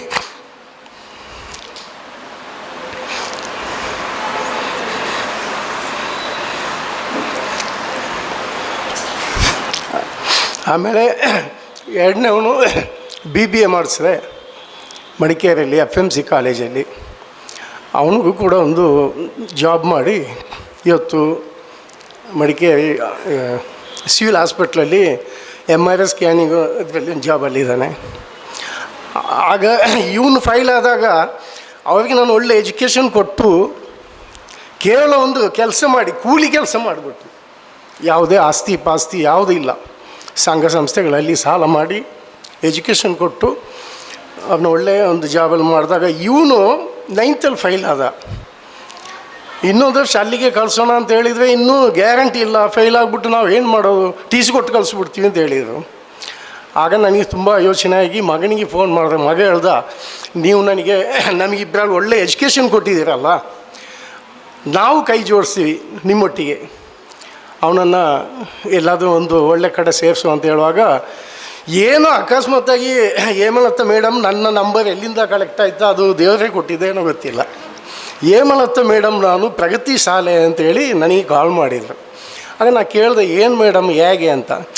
ಏನು ಮಾತೇನು ಬೇಡ, ನಾಳೆ ಬನ್ನಿ ಅಂತ ಹೇಳಿದ್ರು. ಹಾಗೆ ಮಾರ್ನಿಂಗ್ಸ್ ಸಡನ್ ಬಂದೆ. ನಾನು ಬಂದು ಮಾತುಕತೆಯಲ್ಲಾಗಿ ನೋಡುವಾಗ ಸಾರ್ನೆಲ್ಲ ನೋಡೋ ಖುಷಿ ಆಯಿತು. ಆಮೇಲೆ ಓಕೆ ಅಂತ ಹೇಳ್ಬಿಟ್ಟು ನಾನು ಅವ್ರನ್ನ ತಂದುಬಿಟ್ಟು ಸೇರಿಸಿದ್ದೀನಿ. ಈಗ 1 ತಿಂಗಳಾಯಿತು. ಈಗ ಮೊನ್ನೆ ನಾನು ಬಂದು ನಮ್ಮದು ಮೊಹರಂ ಹಬ್ಬ ಅದು ಇದು ಮತ್ತು ನಾವು ಅಣ್ಣಂದೊಂದು ಆಪ್ರೇಷನ್ ಇತ್ತು, ಅವನ್ನ ಕರ್ಕೊಂಡೋಗಿದ್ದೆ ಮನೆಗೆ. ಆಗ ಒಂದು ಸಾರ್ ಹೇಳಿದ್ದು ಅವನು ನೋಟ್ಸ್ ಎಲ್ಲ ತೆಗೊಂಡು ಹೋಗು ಅಂತ. ಆಗ ಅವ್ನು ನೋಟ್ಸ್ ಎಲ್ಲ ತೆಗೊಂಡು ಹೋಗಿದ್ದೆ. ನಾನು ನೋಡಿದೆ ಮನೇಲಿ ಕೂತ್ಬಿಟ್ಟೆಲ್ಲ. ಕೇಳೋ ಒಂದೇ 1 ತಿಂಗಳಲ್ಲಿ ಒಳ್ಳೆ ಇದಿದೆ, ಒಳ್ಳೆ ಮಾರ್ಕ್ಸ್ ಇದೆ. 1 ತಿಂಗಳಲ್ಲಿ ಅವರು ಇಲ್ಲಿ ಕ್ಲಾಸಲ್ಲಿ ಪಾಠ ಮಾಡಿದ್ದು, ನೋಟ್ಸ್ ಬರೆಸಿದ್ದು, ಹೋಮ್ವರ್ಕ್ ಅದೆಲ್ಲ ನೋಡಿದೆ. 10ಗೆ 10, 20ಗೆ 19, 20ಗೆ 18. ತುಂಬ ಸಂತೋಷ ಆಯಿತು ನನಗೆ. ಏನೋ 2 ಮಕ್ಕಳನ್ನ ಒಳ್ಳೆ ರೀತಿಯಲ್ಲಿ ಓದಿಸಿದ್ದೀನಿ. ಇವನನ್ನು ಕೂಡ ಒಂದು ಒಳ್ಳೆ ಲೆವೆಲ್ಗೆ ಮಾಡಿ ಮತ್ತೆ ನಾವು ನಿವೃತ್ತಿ ಒಂದು ಅಂಥೇಳಿ ಇಲ್ಲಿಗೆ ಬಂದಿದ್ದೀನಿ. ಮತ್ತು ಕೆಲವು ಕಡೆಯಿಂದ ಕೇಳ್ತಾ ಇರೋ ನೋಡೋ ಎಲ್ಲ ಕಡೆನೂ ಅಷ್ಟೇ ಪ್ರಗತಿ ಶಾಲೆ ಓಕೆ, ಇಡೀ ಕರ್ನಾಟಕದಾದ್ಯಂತ. ಏಕೆಂದರೆ ನಮ್ಮ ಕೇಂದ್ರ ವಿದ್ಯಾಲಯದು ಕರ್ನಾಟಕದ ಎಲ್ಲ ಶಾಲೆಗಳಲ್ಲೂ ಕೂಡ 9th ಫೈಲ್ ಮಾಡಿಬಿಡ್ತಾರೆ. ಅಲ್ಲಿ ಹೇಳ್ದೆಲ್ಲ ಫೈಲ್ ಮಾಡೋದು. ಮತ್ತು ಅಲ್ಲಿ ಎಜುಕೇಷನ್ ಅಂತ ಒಂದು ಏನಿಲ್ಲ. ನಾವೀಗ 9 ವರ್ಷ ನೋಡಿದಂಥದ್ದು. ನಾರ್ತ್ ಇಂಡಿಯಾದಿಂದ ಎಲ್ಲ ಟೀಚರ್ಸ್ ಬರ್ತಾರೆ ಅಲ್ಲಿಗೆ. ಬಂದುಬಿಟ್ಟು ನಮ್ಮ ಮಡಿಕೇರಿದು ಕ್ಲೈಮೇಟ್ ಆಗಲ್ಲ ಅವ್ರಿಗೆ, 3 ಮಂತ್ಸಲ್ಲಿ ಹೋಗ್ಬಿಡ್ತಾರೆ. ಮತ್ತು ನೆಕ್ಸ್ಟ್ ಬರೋದು ಕೇರಳದಿಂದ, ಅವರು ಕೂಡ ನಮ್ಮ ಇಲ್ಲಿದು ಕ್ಲೈಮೇಟ್ ಆಗಲ್ಲ ಅವರಿಗೆ. ಅವರು ಹಾಗೆ 1 ವರ್ಷದಲ್ಲಿ ಒಂದು ಮಗುಗೆ 4 ಟೀಚರ್ಸ್ಗಳು ಬಂದಾಗ ಎಲ್ಲಿ ಎಜುಕೇಷನ್ ಕೊಡಲಿಕ್ಕೆ ಆಗ್ತದೆ? ಅದರಿಂದಾಗಿ 9th ಏನಿಲ್ಲ, ಹೇಳೋದಿಲ್ಲ ಕೇಳೋದಿಲ್ಲ, ಫೇಲ್ ಮಾಡಿಬಿಡ್ತಾರೆ. ಇನ್ನೊಂದು ವರ್ಷ ಬೇಕು ಓದಿ, ಅದು ಗ್ಯಾರಂಟಿ ಇಲ್ಲ ಅಂತ ಹೇಳುವಾಗ ನಮಗೆ ಏನು ಮಾಡಬೇಕು? ಅದಕ್ಕಾಗಿ ಇಲ್ಲಿ ಸೇರಿಸಿದ್ದೀನಿ. ಇಲ್ಲಿದು ವಾತಾವರಣ ಎಲ್ಲ ನೋಡುವಾಗ ಭಾಳ ಸಂತೋಷ ಆಗ್ತಾಯಿದೆ. ಸರ್ ನಮ್ಮ ಗ್ರೀನ್ಲ್ಯಾಂಡ್ ಹೋಟೆಲ್ಗೆ ಬರ್ತಾಯಿರ್ತಾರೆ. ಇವತ್ತು ಕೂಡ ನೆನ್ನೆನೇ ಫೋನ್ ಮಾಡಿ ಹೇಳಿದರು, ನೀವು ಬರುವಾಗ ನಮಗೆ ಪತ್ತಲ ಅಲ್ಲಿದು ಫೇಮಸ್ ಗೊತ್ತಿದೆ ಮಡಿಕೇರಿ ಅವ್ರಿಗೆಲ್ಲ. ಪತ್ತಲು ಸ್ವಲ್ಪ ಅದಕ್ಕೇನು ಕಡಲೆ ಸಾರೆಲ್ಲ ತಗೊಂಡು ಬನ್ನಿ ಅಂತ. ಅದು ಬೆಳಿಗ್ಗೆನೇ ಫ್ರೆಶ್ಶಾಗಿ ಮಾಡಿಸಿ ಬೆಳಿಗ್ಗೆ ಒಂದು 5 ಜನರಿಗೆ ಟಿಫನು ಕೂಡ ತಂದಿದ್ದೆ. ಅದು ದುಡ್ಡು ಏನು ಬೇಡ ಅಂತ ಹೇಳುವಾಗ ನಾನು ಅಲ್ಲಿ ಬರುವಾಗ ನನ್ನ ಔಸಿ ಕೂತ್ಬಿಟ್ಟು ನನ್ನ ಜೋಬಿಗೆ ಹಾಕ್ಬಿಟ್ರು ದುಡ್ಡು. ಬೇಡ ಅಂತೇಳಿ, ಇಲ್ಲ ಅಂಥೇಳಿ ಜೋಬಿಗೆ ಹಾಕಿದ್ದಾರೆ. ಹಾಗೆ ಎಲ್ಲ ಮಕ್ಕಳು ಅಷ್ಟೇ ಚೆನ್ನಾಗಿ ಓದಲಿ, ಒಳ್ಳೆ ಎಜುಕೇಷನ್ ಆಗಲಿ, ಒಳ್ಳೆ ಮಾರ್ಕ್ಸ್ ತಗೊಂಡು SLC ಮಕ್ಕಳಾಗ್ಬೋದು ಅಥವಾ ಸೆಕೆಂಡ್ PUC ಮಕ್ಕಳಾಗ್ಬೋದು, ಒಳ್ಳೆ ರೀತಿಯಲ್ಲಿ ಒಂದು ಮಾಡಿ. ಈಗ ಮತ್ತೆ ಇನ್ನೊಂದು ವಿಷಯ ಅಂತ ಹೇಳಿದರೆ, ನಮ್ಮ ಸಾರ್ಗಳು ಮೇಡಮ್ ಎಲ್ಲ ಹೇಳಿದ್ದಾರೆ ಮೊಬೈಲ್ದು ವಿಷಯ. ನನ್ನ ಮಗನೂ ಅಷ್ಟೇ, ಮನೆಯಲ್ಲಿದ್ದರೆ ಮೊಬೈಲೇ. ಈಗ ನೋಡಿ 1 ತಿಂಗಳಿಂದ ಮೊಬೈಲ್ ಮುಟ್ಟೇ ಇಲ್ಲ. ಆ ಮೊಬೈಲ್ ಮುಟ್ಟದೇ ಇರೋದ ಕಾರಣದಿಂದಾಗಿ ಇವತ್ತು ಆ ರಿಸಲ್ಟ್ ಬಂದಿದೆ. ಇನ್ನೂ ಇದೆ 10 ತಿಂಗಳು 12 ತಿಂಗಳು ಇದೆ, 1 ವರ್ಷ ಇದೆ. ಅದರಲ್ಲಿ ನೋಡುವ ಯಾವ ರೀತಿಯಲ್ಲಿ ಓದ್ತಾರೆ, ಇದೆಲ್ಲ ಗೊತ್ತಾಗ್ತದೆ. ಇಷ್ಟು ಹೇಳಿ ನನ್ನ ಮಾತು ಮುಗಿಸ್ತೇನೆ. ಜೈ ಹಿಂದ್. ಧನ್ಯವಾದಗಳು ಸರ್. ಅವರು ಮಡಿಕೇರಿ ಬಗ್ಗೆ ಹೇಳುವಾಗ ಮಡಿಕೇರಿಯ ಪೇರೆಂಟ್ಸ್ ತುಂಬ ಜನ ಇದ್ದೀರಾ. ನಿಮಗೆ ಒಂದು ವಿಚಾರ ನಾನು ಈ ಸಂದರ್ಭದಲ್ಲಿ ಹೇಳಲಿಕ್ಕೆ ಬಯಸ್ತೇನೆ. ನಮ್ಮ ಪ್ರಗತಿಯನ್ನು ನಂಬಿ ಕಳೆದ 19 ವರ್ಷಗಳಿಂದ ಬಂದಂಥ ಅತ್ಯಂತ ಹೆಚ್ಚಿನ ಸಂಖ್ಯೆಯಲ್ಲಿ ವಿದ್ಯಾರ್ಥಿಗಳು ನಮ್ಮ ಹತ್ರ ಬಂದು ಈಗ ಒಳ್ಳೆಯ ಟಾಪ್ ಪೊಸಿಷನಲ್ಲಿ ಮಡಿಕೇರಿ ಅಂದರೆ ಕೊಡಗಿನ ಮಕ್ಕಳು ಇದ್ದಾರೆ ಅಂತ ಹೇಳಲಿಕ್ಕೆ ನನಗೆ ಬಹಳ ಸಂತೋಷ ಆಗ್ತಾಯಿದೆ. ಯಾಕಂದರೆ ಎಲ್ಲರೂ ನನ್ನ ಜೊತೆ ಈಗಲೂ ಟಚ್ಚಲ್ಲಿದ್ದಾರೆ. ಅದರಲ್ಲಿ 90% ಮಕ್ಕಳು, 5,000 ಜನ ನನ್ನ ಸ್ಟ್ಯಾಟಸನ್ನು ನೋಡ್ತಾರೆ, ಅದರಲ್ಲಿ ಮಕ್ಕಳೇ ಜಾಸ್ತಿ. ಸೊ ಬೆಳಿಗ್ಗೆ good morning, had your breakfast ಎಲ್ಲ. ಈಗ ಕೆಲವರಿಗೆ 2 ಮಕ್ಕಳಿದ್ದಾರೆ ಈಗ, ಹೌದು, ಅವರು ಕೂಡ ಈಗಲೂ ನನ್ನನ್ನು. ಸೊ ನಾನು ಒಂದು ಮಡಿಕೇರಿಗೆ ಈ ಸಂದರ್ಭದಲ್ಲಿ ಹೇಳಲಿಕ್ಕೆ ಬಯಸ್ತೇನೆ. ಆಫ್ಟರ್ ಈ PUC SSLC ಆದ ನಂತರ PUCಗೆ ದಕ್ಷಿಣ ಕನ್ನಡ, ಉಡುಪಿ ಈ ಕಡೆಗೆ ಬರ್ತೀರಾ. ಎಕ್ಸ್ಪರ್ಟ್ ಇರ್ಬೋದು, ಎಕ್ಸಲೆಂಟ್ ಇರ್ಬೋದು, ಮತ್ತು ಎಕ್ಸೆಲ್ ಗುರುವಾಯನಕೆರೆ, ವಿದ್ವತ್, ಹೀಗೆ ತುಂಬ ಸಂಸ್ಥೆಗಳು. ವರ್ಷಕ್ಕೆ 5 ಲಕ್ಷದಿಂದ ಪ್ರಾರಂಭ ಆಗ್ತದೆ ಈ ಒಂದು ಶಿಕ್ಷಣ ವ್ಯವಸ್ಥೆ. ನಾನು ಕೇಳೋದು, ಯಾಕೆ ಈ ಒಂದು ಶಿಕ್ಷಣವನ್ನು ಮಡಿಕೇರಿ ಅಂತಲ್ಲ, ನಿಮ್ಮ ಊರಲ್ಲೇ ಯಾಕೆ ಕೊಡಲಿಕ್ಕೆ ಆಗೋದಿಲ್ಲ ಅಂತ. ಆಗ್ತದೆ, ಆದರೆ ಅದನ್ನು ಕಟ್ಟುನಿಟ್ಟಾಗಿ ಮಾಡುವವರಿಲ್ಲ. ಸೊ ಈ ನಿಟ್ಟಿನಲ್ಲಿ ಒಂದು ಪ್ರಗತಿಯ ಒಂದು regular PU science and commerce ಕಾಲೇಜನ್ನು ಮಡಿಕೇರಿಯಲ್ಲಿ ಪ್ರಾರಂಭ ಮಾಡಬೇಕು ಅಂತ ನಾನು ಡಿಸೈಡ್ ಮಾಡಿದ್ದೇನೆ. ಅದರ ಜೊತೆಯಲ್ಲಿ ನನ್ನ ಜೊತೆಗೆ ಮಡಿಕೇರಿಯ ದೊಡ್ಡ ರೆಸಾರ್ಟ್ ಓನರ್ ಒಬ್ಬರಿದ್ದಾರೆ, ಉಣ್ಣಿಕೃಷ್ಣನ್ ಅಂತೇಳಿ. ಆಕ್ಸಿರಿಚ್ ಹೋಟೆಲ್ಸ್ ಇದೆ, ರೆಸಾರ್ಟ್ಸ್ ಇದೆ. ಅವರ ಮಗ ಈಗ ನನ್ನ ಸ್ಟೂಡೆಂಟು. ನಾನು ಅವರು ಮೊನ್ನೆಯಿಂದ ಈ ವಿಚಾರ ಮಾತಾಡ್ತಾ ಇದ್ದೀವಿ. ಇದು ಹೇಮಲತಾ ಮೇಡಮಿಗೂ ಗೊತ್ತಿಲ್ಲ, ನಾನು ಹೇಳಲಿಲ್ಲ. ನನ್ನ ಸ್ಟಾಫ್ನವರೇ ಸ್ವಲ್ಪ ಒಮ್ಮೆ ಹೀಗೆ ನೋಡ್ತಾ ಇದ್ದಾರೆ, ನಾನು ಹೇಳಲಿಲ್ಲ. ಆದರೆ ಇವತ್ತು ನಿಮ್ಮ ಮಾತು ಕೇಳಿ ನಾನು ಹೇಳಬೇಕು ಅಂತೇಳಿ ನನಗೆ ಮನಸ್ಸಾಯಿತು ಸರ್. ಇಲ್ಲದ್ರೆ ನಾನು ಎಲ್ಲವೂ ಸ್ಟಾರ್ಟ್ ಆದ ನಂತರ ಹೇಳೋಣ ಅಂತ ಇದ್ದೆ. ಇದು ಯಾಕೆ ಮಾಡ್ತೇನೆ ಅಂತೇಳಿದರೆ, ನಮ್ಮಲ್ಲಿ ಫೀಸು ಅಲ್ಲಿ 5 ಲಕ್ಷಕ್ಕೆ 5 ಲಕ್ಷ ಎಲ್ಲ ಇಲ್ಲ. ಇಲ್ಲಿ ನಿಮಗೆ ಏನು ಶಿಕ್ಷಣ ಸಿಗುತ್ತೋ ಅದು ಅಲ್ಲಿಯ ಆ ಕಾಲೇಜುಗಳು ಯಾವ ಒಂದು ಫೀಸಿಗೆ ಮಾಡ್ತಾರೋ ಅದೇ, ಅಥವಾ ಅದಕ್ಕಿಂತ ಕಮ್ಮಿ ಫೀಸಿಗೆ, ಒಂದು ಸಾಧಾರಣ ಫೀಸಿಗೆ ಆ ಎಜುಕೇಷನನ್ನು ಕೊಡಬೇಕು ಅಂತ ಹೇಳೋದು ನನ್ನ ಆಸೆ. ಅಲ್ಲದೆ ನಾನು ಇಲ್ಲಿಂದ ಬಂದಲ್ಲಿ 5 ಲಕ್ಷ 3 ಲಕ್ಷ ಅಂತ ಹೇಳಿಕೊಂಡು ಮಾಡಲಿಕ್ಕೆ ನಾನು ಮಾಡೋದಲ್ಲ. ಒಳ್ಳೆಯ ಶಿಕ್ಷಣ with CET, NEET, JEE, mat examinations, everything, and CA, chartered accountancy, and CS, company secretaries ಎಲ್ಲವೂ ನಾನು ಅಂಡರ್ ಒನ್ ರೂಫಲ್ಲಿ ಅಲ್ಲಿ ಪ್ರಗತಿಯ ಹೆಸರಿಗೆ ಮಾಡೋ ಸಿದ್ಧಾಂತ ಈ ಸಂದರ್ಭದಲ್ಲಿ ಹೇಳುತ್ತಾ ನನ್ನ 2 ಮಾತುಗಳಿಗೆ ವಿರಾಮವನ್ನು ನೀಡ್ತೇನೆ. Thank you Anil. ನೋಡಿ, ಪೇರೆಂಟ್ಸ್ನ ಗಮನದಲ್ಲಿ ಒಂದು ವಿಚಾರ ಹೇಳಲಿಕ್ಕೆ ಬಿಟ್ಟೋಯ್ತು. ಅಂದರೆ ಕೆಲವರು ಪೇರೆಂಟ್ಸ್ ಬಂದಾಗ ನಾನು ಹೇಳಿದ್ದೇನೆ, ಇವಾಗ ನಿಮ್ಮ ಮಕ್ಕಳು 2nd PUC ನಮ್ಮಲ್ಲಿ ಕಲಿತಾ ಇದ್ದಾರೆ, ಹೌದಲ್ಲ? ಸೊ 2nd PUC ಆಗಿ ಇಲ್ಲಿಂದ ಹೋಗುವಾಗ ಹೆಚ್ಚಿನವರು ಏನು ಮಾಡ್ತಾರೆ, ದುಬೈ, ಗಲ್ಫ್, ಕತಾರ್, ಮಾವ ಇದ್ದಾರೆ, ಅಪ್ಪ ಇದ್ದಾರೆ, ಈಗ ತಂದೆಯವರಿದ್ದಾರೆ, ನಾವು ಜಾಬಿಗೆ ಟ್ರೈ ಮಾಡ್ತೇವೆ ಅಂಥೇಳಿ. ಸೊ ನಿಮ್ಮ ಈ 2nd PUC ಮಾರ್ಕ್ಸಿಗೆ ನಿಮಗೆ ಜಾಬ್ ಸಿಗ್ಬೋದಾ? ಇವತ್ತು ಪ್ರತಿಯೊಂದು ಕ್ಷೇತ್ರದಲ್ಲಿ ಕಂಪ್ಯೂಟರನ್ನು ಅಳವಡಿಸೋದು ಕಂಪಲ್ಸರಿ ಆಗಿದೆ. ಈ ಪ್ರತಿಯೊಂದು ಈಗ ಬೇರೆ ಬೇರೆ ಪ್ರೈವೇಟ್ ಸ್ಕೂಲ್ಸಲ್ಲಿ ಅಂತೂ LKG UKGನಿಂದವೇ ಕಂಪ್ಯೂಟರ್ ಗೇಮ್ಸ್ ಸ್ಟಾರ್ಟ್ ಮಾಡ್ತಾರೆ. ಗೇಮ್ಸ್ನಿಂದ ಸ್ಟಾರ್ಟ್ ಮಾಡೋದು, next first standard 2nd standard ಬರುವಾಗ ಸ್ವಲ್ಪ ಹಂತವಾಗಿ ತುಂಬ ಫಾಸ್ಟಾಗಿ ಗ್ರೋ ಆಗ್ತಾ ಇದೆ. ಸೊ ಆದ ಕಾರಣ ನಮ್ಮ ಉದ್ದೇಶ ಏನು ಅಂತ ಹೇಳಿದರೆ, ನಮ್ಮಲ್ಲಿ ಇವಾಗ 2nd PUC ಆಗಿ ಹೋಗುವಾಗ ಅವರಿಗೊಂದು ಕಂಪ್ಯೂಟರ್ ಸರ್ಟಿಫಿಕೇಟ್ ಸಹ ಕೈಯಲ್ಲಿದ್ದರೆ ಆವಾಗ ಮುಂದಿನ ಭವಿಷ್ಯತನ್ನು ರೂಪಿಸಿಕೊಳ್ಳಲಿಕ್ಕೆ ತುಂಬ ಉಪಕಾರ ಆಗ್ತದೆ. ಇವಾಗ 2nd PUC ಮಾರ್ಕ್ಸ್ ಕಾರ್ಡ್ ಇದೆ, ಪ್ಲಸ್ ಕಂಪ್ಯೂಟರು ಸಹ ಕಲ್ತಿದ್ದಾರೆ ಅಂತ ಹೇಳುವಾಗ ನೋಡಿ, ಅವರಿಗೆ ಒಂದು ಬಟ್ಟೆ ಶಾಪ್ ಇರ್ಬೋದು, ದೊಡ್ಡ ಮಾಲ್ಗಳಲ್ಲಿ, ಅಥವಾ ದೊಡ್ಡ ದೊಡ್ಡ ಹೋಟೆಲ್ಸಲ್ಲಿ ಇರ್ಬೋದು, ಅಥವಾ ಒಂದು ಟ್ರಾನ್ಸ್ಪೋರ್ಟ್ ಕಂಪನೀಸ್ ಇರ್ಬೋದು, ಒಂದು ಮೆಡಿಕಲ್ ಶಾಪ್ ಇರ್ಬೋದು, ಎಲ್ಲಿ ಬೇಕಾದರೂ ಒಂದು ಬಿಲ್ಲಿಂಗ್.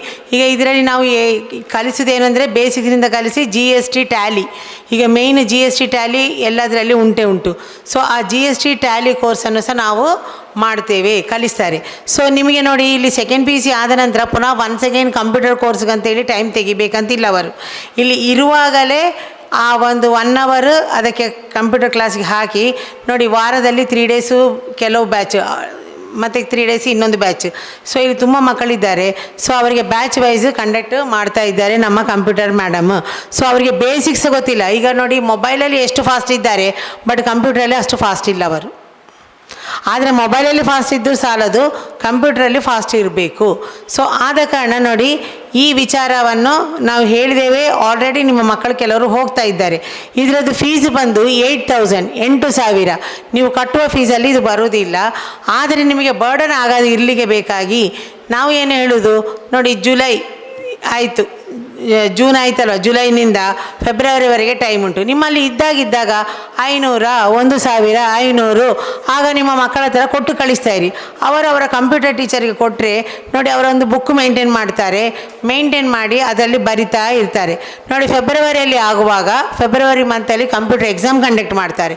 ಎಕ್ಸಾಮ್ ಕಂಡಕ್ಟ್ ಮಾಡಿ ಅದರಲ್ಲಿ ಕಂಪ್ಯೂಟರ್ ಸರ್ಟಿಫಿಕೇಟ್ನೊಟ್ಟಿಗೆ ಅವರು ಕಂಡಕ್ಟ್ ಮಾಡಿದ ಮಾರ್ಕ್ಸ್ ಪ್ಲಸ್ ಸರ್ಟಿಫಿಕೇಟ್ ಈ ಎರಡೂ ಬರುವಾಗ ನೋಡಿ ನಿಮ್ಮ ಕ್ವಾಲಿಫಿಕೇಷನ್ PUCಗೆ ಒಂದು ವೆಯ್ಟೇಜ್ ಇರ್ತದೆ. ನಾಳೆ ಒಂದು ಕಡೆ ನಾವು ಜಾಬ್ಗೆ ಅಪ್ಲೈ ಮಾಡುವಾಗ ನಮಗೆ ಏನು ಅದರ್ ಕ್ವಾಲಿಟೀಸ್ ಕರಿಕ್ಯುಲರ್ ಆ್ಯಕ್ಟಿವಿಟೀಸ್ ಏನುಂಟು ಅಂತ ಕೇಳುವಾಗ ಏನುಂಟು? ಏನೂ ಇಲ್ಲ. ಅದಕ್ಕೆ ನೋಡಿ ಒಂದು ಪ್ಲಸ್ ಪಾಯಿಂಟ್ ಇದು.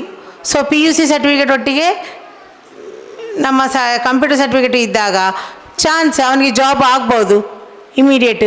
ಇವಾಗ ನೋಡಿ ನಮ್ಮಲ್ಲಿ ಆರ್ಟ್ಸಲ್ಲಿ ಒಂದು 8 ವರ್ಷದ ಹಿಂದೆ ಒಬ್ಬ ಹುಡುಗ ಅವತ್ತು ಕಂಪ್ಯೂಟರ್ ಕಲ್ತ, ಅವನು ನೋಡಿ ಮತ್ತೆ ಇಲ್ಲಿ ಹೆಲ್ತ್ ಡಿಪಾರ್ಟ್ಮೆಂಟಲ್ಲಿ ಜಾಬ್ ಆಯಿತು. ಈಗ ಹೆಲ್ತ್ ಡಿಪಾರ್ಟ್ಮೆಂಟ್ ಬಿಟ್ಟು ಬ್ಯಾಂಕಲ್ಲಿ ಜಾಬ್ ಆಯಿತು. ಸೊ ಇದು ಯಾಕಂದರೆ ಇಲ್ಲಿ ಇರುವಾಗಲೇ ನೀವು ಆ ಸಮಯವನ್ನು ಸದುಪಯೋಗಿಸಿ ಪಡ್ಕೊಂಡು ಇಲ್ಲಿ ಒಂದು ಕಂಪ್ಯೂಟರ್ ಕೋರ್ಸು ಸಹ ಮಾಡಿದರೆ ನಿಮ್ಮ ಸೆಕೆಂಡ್ PUCನೊಟ್ಟಿಗೆ ಆ ಕಂಪ್ಯೂಟರ್ ಸರ್ಟಿಫಿಕೇಟ್ ಇದ್ದಾಗ ನಿಮಗೆ ಫ್ಯೂಚರಲ್ಲಿ ಮುಂದೆ ನಿಮ್ಮ ಭವಿಷ್ಯತನ್ನು ರೂಪಿಸ್ಕೊಳ್ಳಿಕ್ಕೆ ಒಳ್ಳೆಯ ಒಂದು ಅವಕಾಶ ಆಗ್ತದೆ. ಅದೇ ರೀತಿ 10th ಸಹ ಉಂಟು. 10th ಅಷ್ಟು ಫೀಸ್ ಅಲ್ಲ, ಅದಕ್ಕಿಂತ ಕಡಿಮೆ 5,000 ಬೇಸಿಕ್ಸ್ ಅಲ್ಲ. ಸೊ 10th ಯಾರಿಗೆ ಬೇಕು ಅವರು ಅವರ ಹೆಸರನ್ನು ಕೊಟ್ಟು ಅದಕ್ಕೆ ಜಾಯಿನ್ ಆಗ್ಬೋದು. ಮತ್ತು ಸೆಕೆಂಡ್ PUC ಆಲ್ಮೋಸ್ಟ್ ಹೋಗ್ತಾ ಇದ್ದಾರೆ. ನಿಮ್ಮ ಪೇರೆಂಟ್ಸ್ನ ಗಮನದಲ್ಲಿ ಮಧ್ಯದಲ್ಲಿ ಇನ್ನು ಬಿಡುವಾಗಿಲ್ಲ. ಅವರು ಬಿಡುತ್ತೇನಂತ ಹೇಳಿದ್ರು ಪೇರೆಂಟ್ಸು ಅದಕ್ಕೆ ಒಪ್ಪುವಾಗಿಲ್ಲ. ಒಳ್ಳೆಯ ಕೆಲಸಕ್ಕೆ ಧನ್ಯವಾದ ಹೇಳುವುದು ಇನ್ನೊಂದು ಒಳ್ಳೆಯ ಕೆಲಸಕ್ಕೆ ಪ್ರೇರಣೆ ನೀಡುತ್ತದೆ ಎಂಬ ಮಾತಿದೆ. ಈ ಕಾರ್ಯಕ್ರಮದ ಯಶಸ್ವಿನ ಹಿಂದೆ ಇರುವ ಎಲ್ಲರ ಪರಿಶ್ರಮಕ್ಕೆ ಕೃತಜ್ಞತೆ ಸಲ್ಲಿಸಲು ಮತ್ತು ಇಂದಿನ ಸಂಭ್ರಮವನ್ನು ಸಾರ್ಥಕವಾಗಿ ಸಮಾರೋಪಗೊಳಿಸಲು ಧನ್ಯವಾದ ಭಾಷಣಕ್ಕಾಗಿ ಗಣಿತಶಾಸ್ತ್ರ ಉಪನ್ಯಾಸಕಿ ಶ್ರೀಮತಿ ಮಧುಶ್ರೀ ಇವರನ್ನು ಆತ್ಮೀಯವಾಗಿ ವೇದಿಕೆಗೆ ಆಹ್ವಾನಿಸುತ್ತಿದ್ದೇನೆ. ಎಲ್ಲರಿಗೂ ಶುಭ ಮಧ್ಯಾಹ್ನದ ಶುಭ ನಮನಗಳು. ಸೂರ್ಯ ಹುಟ್ಟಿದ ಮೇಲೆ ಹೇಗೆ ಮುಳುಗಲೇಬೇಕೋ ಹಾಗೆ ಯಾವುದೇ ಕಾರ್ಯಕ್ರಮ ಪ್ರಾರಂಭಗೊಂಡ ಮೇಲೆ ಅದು ಅಂತ್ಯಗೊಳ್ಳಲೇಬೇಕು ಎಂಬ ಮಾತಿನ ಪ್ರಕಾರ ಇಂದು ನಾವು ಪ್ರಗತಿ ಪಥ 2026-27ನೇ ಸಾಲಿನ ಪೋಷಕರ ಸಭೆಯ ಕೊನೆಯ ಹಂತವನ್ನು ತಲುಪಿದ್ದೇವೆ. ಈ ಅತ್ಯುತ್ತಮ ಕಾರ್ಯಕ್ರಮಕ್ಕೆ ಮುಖ್ಯ ಅತಿಥಿಗಳಾಗಿ ಆಗಮಿಸಿ ವಿದ್ಯಾರ್ಥಿಗಳಿಗೆ ಹಿತವಚನಗಳನ್ನು ಆಡಿದ ಶ್ರೀ ಗಿರೀಶ್ ಕೆ, ಪ್ರಾಚಾರ್ಯರು, ಮೊರಾರ್ಜಿ ದೇಸಾಯಿ ವಸತಿಯುತ ಶಾಲೆ, ಪಂಜ ಇವರಿಗೆ ತುಂಬ ಹೃದಯದ ಧನ್ಯವಾದಗಳನ್ನು ಸಮರ್ಪಿಸುತ್ತಿದ್ದೇವೆ. ದೀಪವು ತನ್ನ ಬೆಳಕಿನಿಂದ ಸುತ್ತಮುತ್ತಲಿನ ಕತ್ತಲನ್ನು ಅಳಿಸಿ ಪ್ರಕಾಶಮಾನಗೊಳಿಸುವಂತೆ ಉತ್ತಮ ನಾಯಕತ್ವವು ಸಮಾಜಕ್ಕೆ ದಾರಿದೀಪವಾಗುತ್ತದೆ. ಅಂತಹ ಗೌರವಾನ್ವಿತ ವ್ಯಕ್ತಿತ್ವವಾದ ನಮ್ಮ ಕಾರ್ಯಕ್ರಮದ ಅಧ್ಯಕ್ಷರು ಶ್ರೀ ಗೋಕುಲ್ನಾಥ್ PV, ಸ್ಥಾಪಕಾಧ್ಯಕ್ಷರು, ಸಂಚಾಲಕರು, ಪ್ರಗತಿ ಎಜುಕೇಷನಲ್ ಫೌಂಡೇಶನ್, ರಿಜಿಸ್ಟರ್ಡ್, ಪುತ್ತೂರು ಇವರಿಗೆ ನಿಮ್ಮೆಲ್ಲರ ಪರವಾಗಿ ಹೃದಯಾಂತರಾಳದ ಧನ್ಯವಾದಗಳು. ಸಂಸ್ಥೆಯ ಅಭಿವೃದ್ಧಿ ಮತ್ತು ವಿದ್ಯಾರ್ಥಿಗಳ ಉಜ್ವಲ ಭವಿಷ್ಯಕ್ಕಾಗಿ ಸದಾ ಶ್ರಮಿಸುತ್ತಿರುವ ನಮ್ಮ ಪ್ರಗತಿ ಸ್ಟಡಿ ಸೆಂಟರ್ನ ಪ್ರಾಂಶುಪಾಲರು ಶ್ರೀಮತಿ ಹೇಮಲತಾ ಗೋಕುಲ್ನಾಥ್ ಇವರಿಗೆ ನೆರೆದಿರುವ ಸರ್ವರ ಪರವಾಗಿ ಹೃದಯಪೂರ್ವಕ ಧನ್ಯವಾದಗಳು. ನಮ್ಮೆಲ್ಲರಿಗೂ ಮಾರ್ಗದರ್ಶಕರಾಗಿ ಪ್ರೇರಣೆಯ ಶಕ್ತಿಯಾಗಿರುವ ನಮ್ಮ ಸಂಸ್ಥೆಯ ಮುಖ್ಯೋಪಾಧ್ಯಾಯಿನಿ ಶ್ರೀಮತಿ ಪ್ರಮೀಳಾ ಎಂಡಿ ಇವರಿಗೆ ತುಂಬ ಹೃದಯದ ಧನ್ಯವಾದಗಳು. ಮಾರ್ಗದರ್ಶನ ಮತ್ತು ಪ್ರೋತ್ಸಾಹದ ಮೂಲಕ ನಮ್ಮೆಲ್ಲರಿಗೂ ಸ್ಫೂರ್ತಿಯಾಗಿರುವ ನಮ್ಮ ಸಂಸ್ಥೆಯ ವಾಣಿಜ್ಯಶಾಸ್ತ್ರದ ಉಪನ್ಯಾಸಕಿ ಶ್ರೀಮತಿ ಮಾಧವಿ MC ಇವರಿಗೆ ಮನದಾಂತರಾಳದ ಧನ್ಯವಾದಗಳು. ವಿದ್ಯಾರ್ಥಿಗಳ ಭವಿಷ್ಯವನ್ನು ರೂಪಿಸುವ ಮಹತ್ತರ ಜವಾಬ್ದಾರಿಯನ್ನು ನಿಭಾಯಿಸುತ್ತಿರುವ ನಮ್ಮ ಸಂಸ್ಥೆಯ ಎಲ್ಲ ಶಿಕ್ಷಕರ ವೃಂದದವರಿಗೂ ಪ್ರೀತಿಪೂರ್ವಕ ಧನ್ಯವಾದಗಳು. ಅಂತೆಯೇ ಸಂಸ್ಥೆಯ ಶಿಕ್ಷಕೇತರ ವೃಂದದವರಿಗೂ ಹೃದಯಾಂತರಾಳದ ಧನ್ಯವಾದಗಳು. ಪೋಷಕರ ವಿಶ್ವಾಸ ಮತ್ತು ವಿದ್ಯಾರ್ಥಿಗಳ ಪರಿಶ್ರಮವು ನಮ್ಮ ಶಿಕ್ಷಣ ಸಂಸ್ಥೆಯ ಶಕ್ತಿಯಾಗಿದೆ. ಈ ಕಾರ್ಯಕ್ರಮದಲ್ಲಿ ಭಾಗವಹಿಸಿ ಕಾರ್ಯಕ್ರಮವನ್ನು ಯಶಸ್ವಿಗೊಳಿಸಿದ ಎಲ್ಲ ಪೋಷಕರಿಗೂ ವಿದ್ಯಾರ್ಥಿಗಳಿಗೂ ತುಂಬು ಹೃದಯದ ಧನ್ಯವಾದಗಳು. ಈ ಕಾರ್ಯಕ್ರಮದಲ್ಲಿ ನಮ್ಮೊಂದಿಗೆ ಸಹಕರಿಸುತ್ತಿರುವ ಛಾಯಾಗ್ರಾಹಕ ಮಿತ್ರರಿಗೂ ತುಂಬು ಹೃದಯದ ಧನ್ಯವಾದಗಳು. ಮಾತಿನ ಮಧುರತೆ ಮತ್ತು ನಿರೂಪಣಾ ಕೌಶಲ್ಯದಿಂದ ಕಾರ್ಯಕ್ರಮವನ್ನು ಇನ್ನಷ್ಟು ಅರ್ಥಪೂರ್ಣವಾಗಿಸಿದ ನಮ್ಮ ಸಂಸ್ಥೆಯ ಅರ್ಥಶಾಸ್ತ್ರದ ಉಪನ್ಯಾಸಕರಾಗಿರುವ ಅಬ್ದುಲ್ ನಾಸಿರ್ ಇವರಿಗೆ ಹೃತ್ಪೂರ್ವಕ ಧನ್ಯವಾದಗಳು. ಕಾರ್ಯಕ್ರಮದ ಯಶಸ್ಸಿಗೆ ಪ್ರತ್ಯಕ್ಷವಾಗಿ ಪರೋಕ್ಷವಾಗಿ ಸಹಕರಿಸಿದ ಸರ್ವರಿಗೂ ತುಂಬು ಹೃದಯದ ಧನ್ಯವಾದಗಳು. ಕೃತಜ್ಞತೆ ಎನ್ನುವುದು ಮಾತಲ್ಲ, ಅದು ಮನದ ಭಾವನೆ. ಆ ಭಾವನೆಯನ್ನು ಹೃದಯಪೂರ್ವಕವಾಗಿ ಮತ್ತೊಮ್ಮೆ ವ್ಯಕ್ತಪಡಿಸುತ್ತಾ ಎಲ್ಲರಿಗೂ ತುಂಬು ಹೃದಯದ ಧನ್ಯವಾದಗಳನ್ನು ತಿಳಿಸುತ್ತಾ ನನ್ನ ಧನ್ಯವಾದ ಸಮರ್ಪಣೆಯನ್ನು ಕೊನೆಗೊಳಿಸುತ್ತಿದ್ದೇನೆ. ಅವಕಾಶಕ್ಕಾಗಿ ಧನ್ಯವಾದಗಳು. ಪ್ರತಿಯೊಂದು ಪ್ರಾರಂಭಕ್ಕೂ ಒಂದು ಅಂತ್ಯವಿದೆ, ಆದರೆ ಪ್ರತಿ ಅಂತ್ಯವು ಹೊಸ ಆರಂಭದ ಹೆಜ್ಜೆಯಾಗಿರುತ್ತದೆ. ಇಂದಿನ ಕಾರ್ಯಕ್ರಮವು ಮುಕ್ತಾಯವಾಗುತ್ತಿದೆ, ಆದರೆ ಇಲ್ಲಿ ಹುಟ್ಟಿದ ಪ್ರೇರಣೆಗಳು ನಮ್ಮ ಮುಂದೆ ಸಾಗುವ ದಾರಿಯಾಗಿ ಉಳಿಯಲಿದೆ ಎಂದು ಆಶಿಸುತ್ತಾ, ಪ್ರೀತಿಯಿಂದ ತುಂಬಿದ ಪೋಷಕರ ಹೃದಯ, ಜ್ಞಾನದಿಂದ ತುಂಬಿದ ಶಿಕ್ಷಕರ ಹೃದಯ, ಕನಸುಗಳಿಂದ ತುಂಬಿದ ವಿದ್ಯಾರ್ಥಿಯ ಹೃದಯ, ಈ ಮೂರು ಹೃದಯಗಳು ಒಂದಾದರೆ ಮಾತ್ರ ಒಂದು ಮಗುವಿನ ಭವಿಷ್ಯ ರೂಪುಗೊಳ್ಳುವುದು ಎಂದು ಹೇಳುತ್ತಾ ಮತ್ತೊಮ್ಮೆ ಮಗದೊಮ್ಮೆ ಎಲ್ಲರಿಗೂ ಧನ್ಯವಾದವನ್ನು ಸಮರ್ಪಿಸುತ್ತೇನೆ. ಅವಕಾಶಕ್ಕಾಗಿ ಧನ್ಯವಾದಗಳು. ಜೈ ಹಿಂದ್, ಜೈ ಭಾರತ್.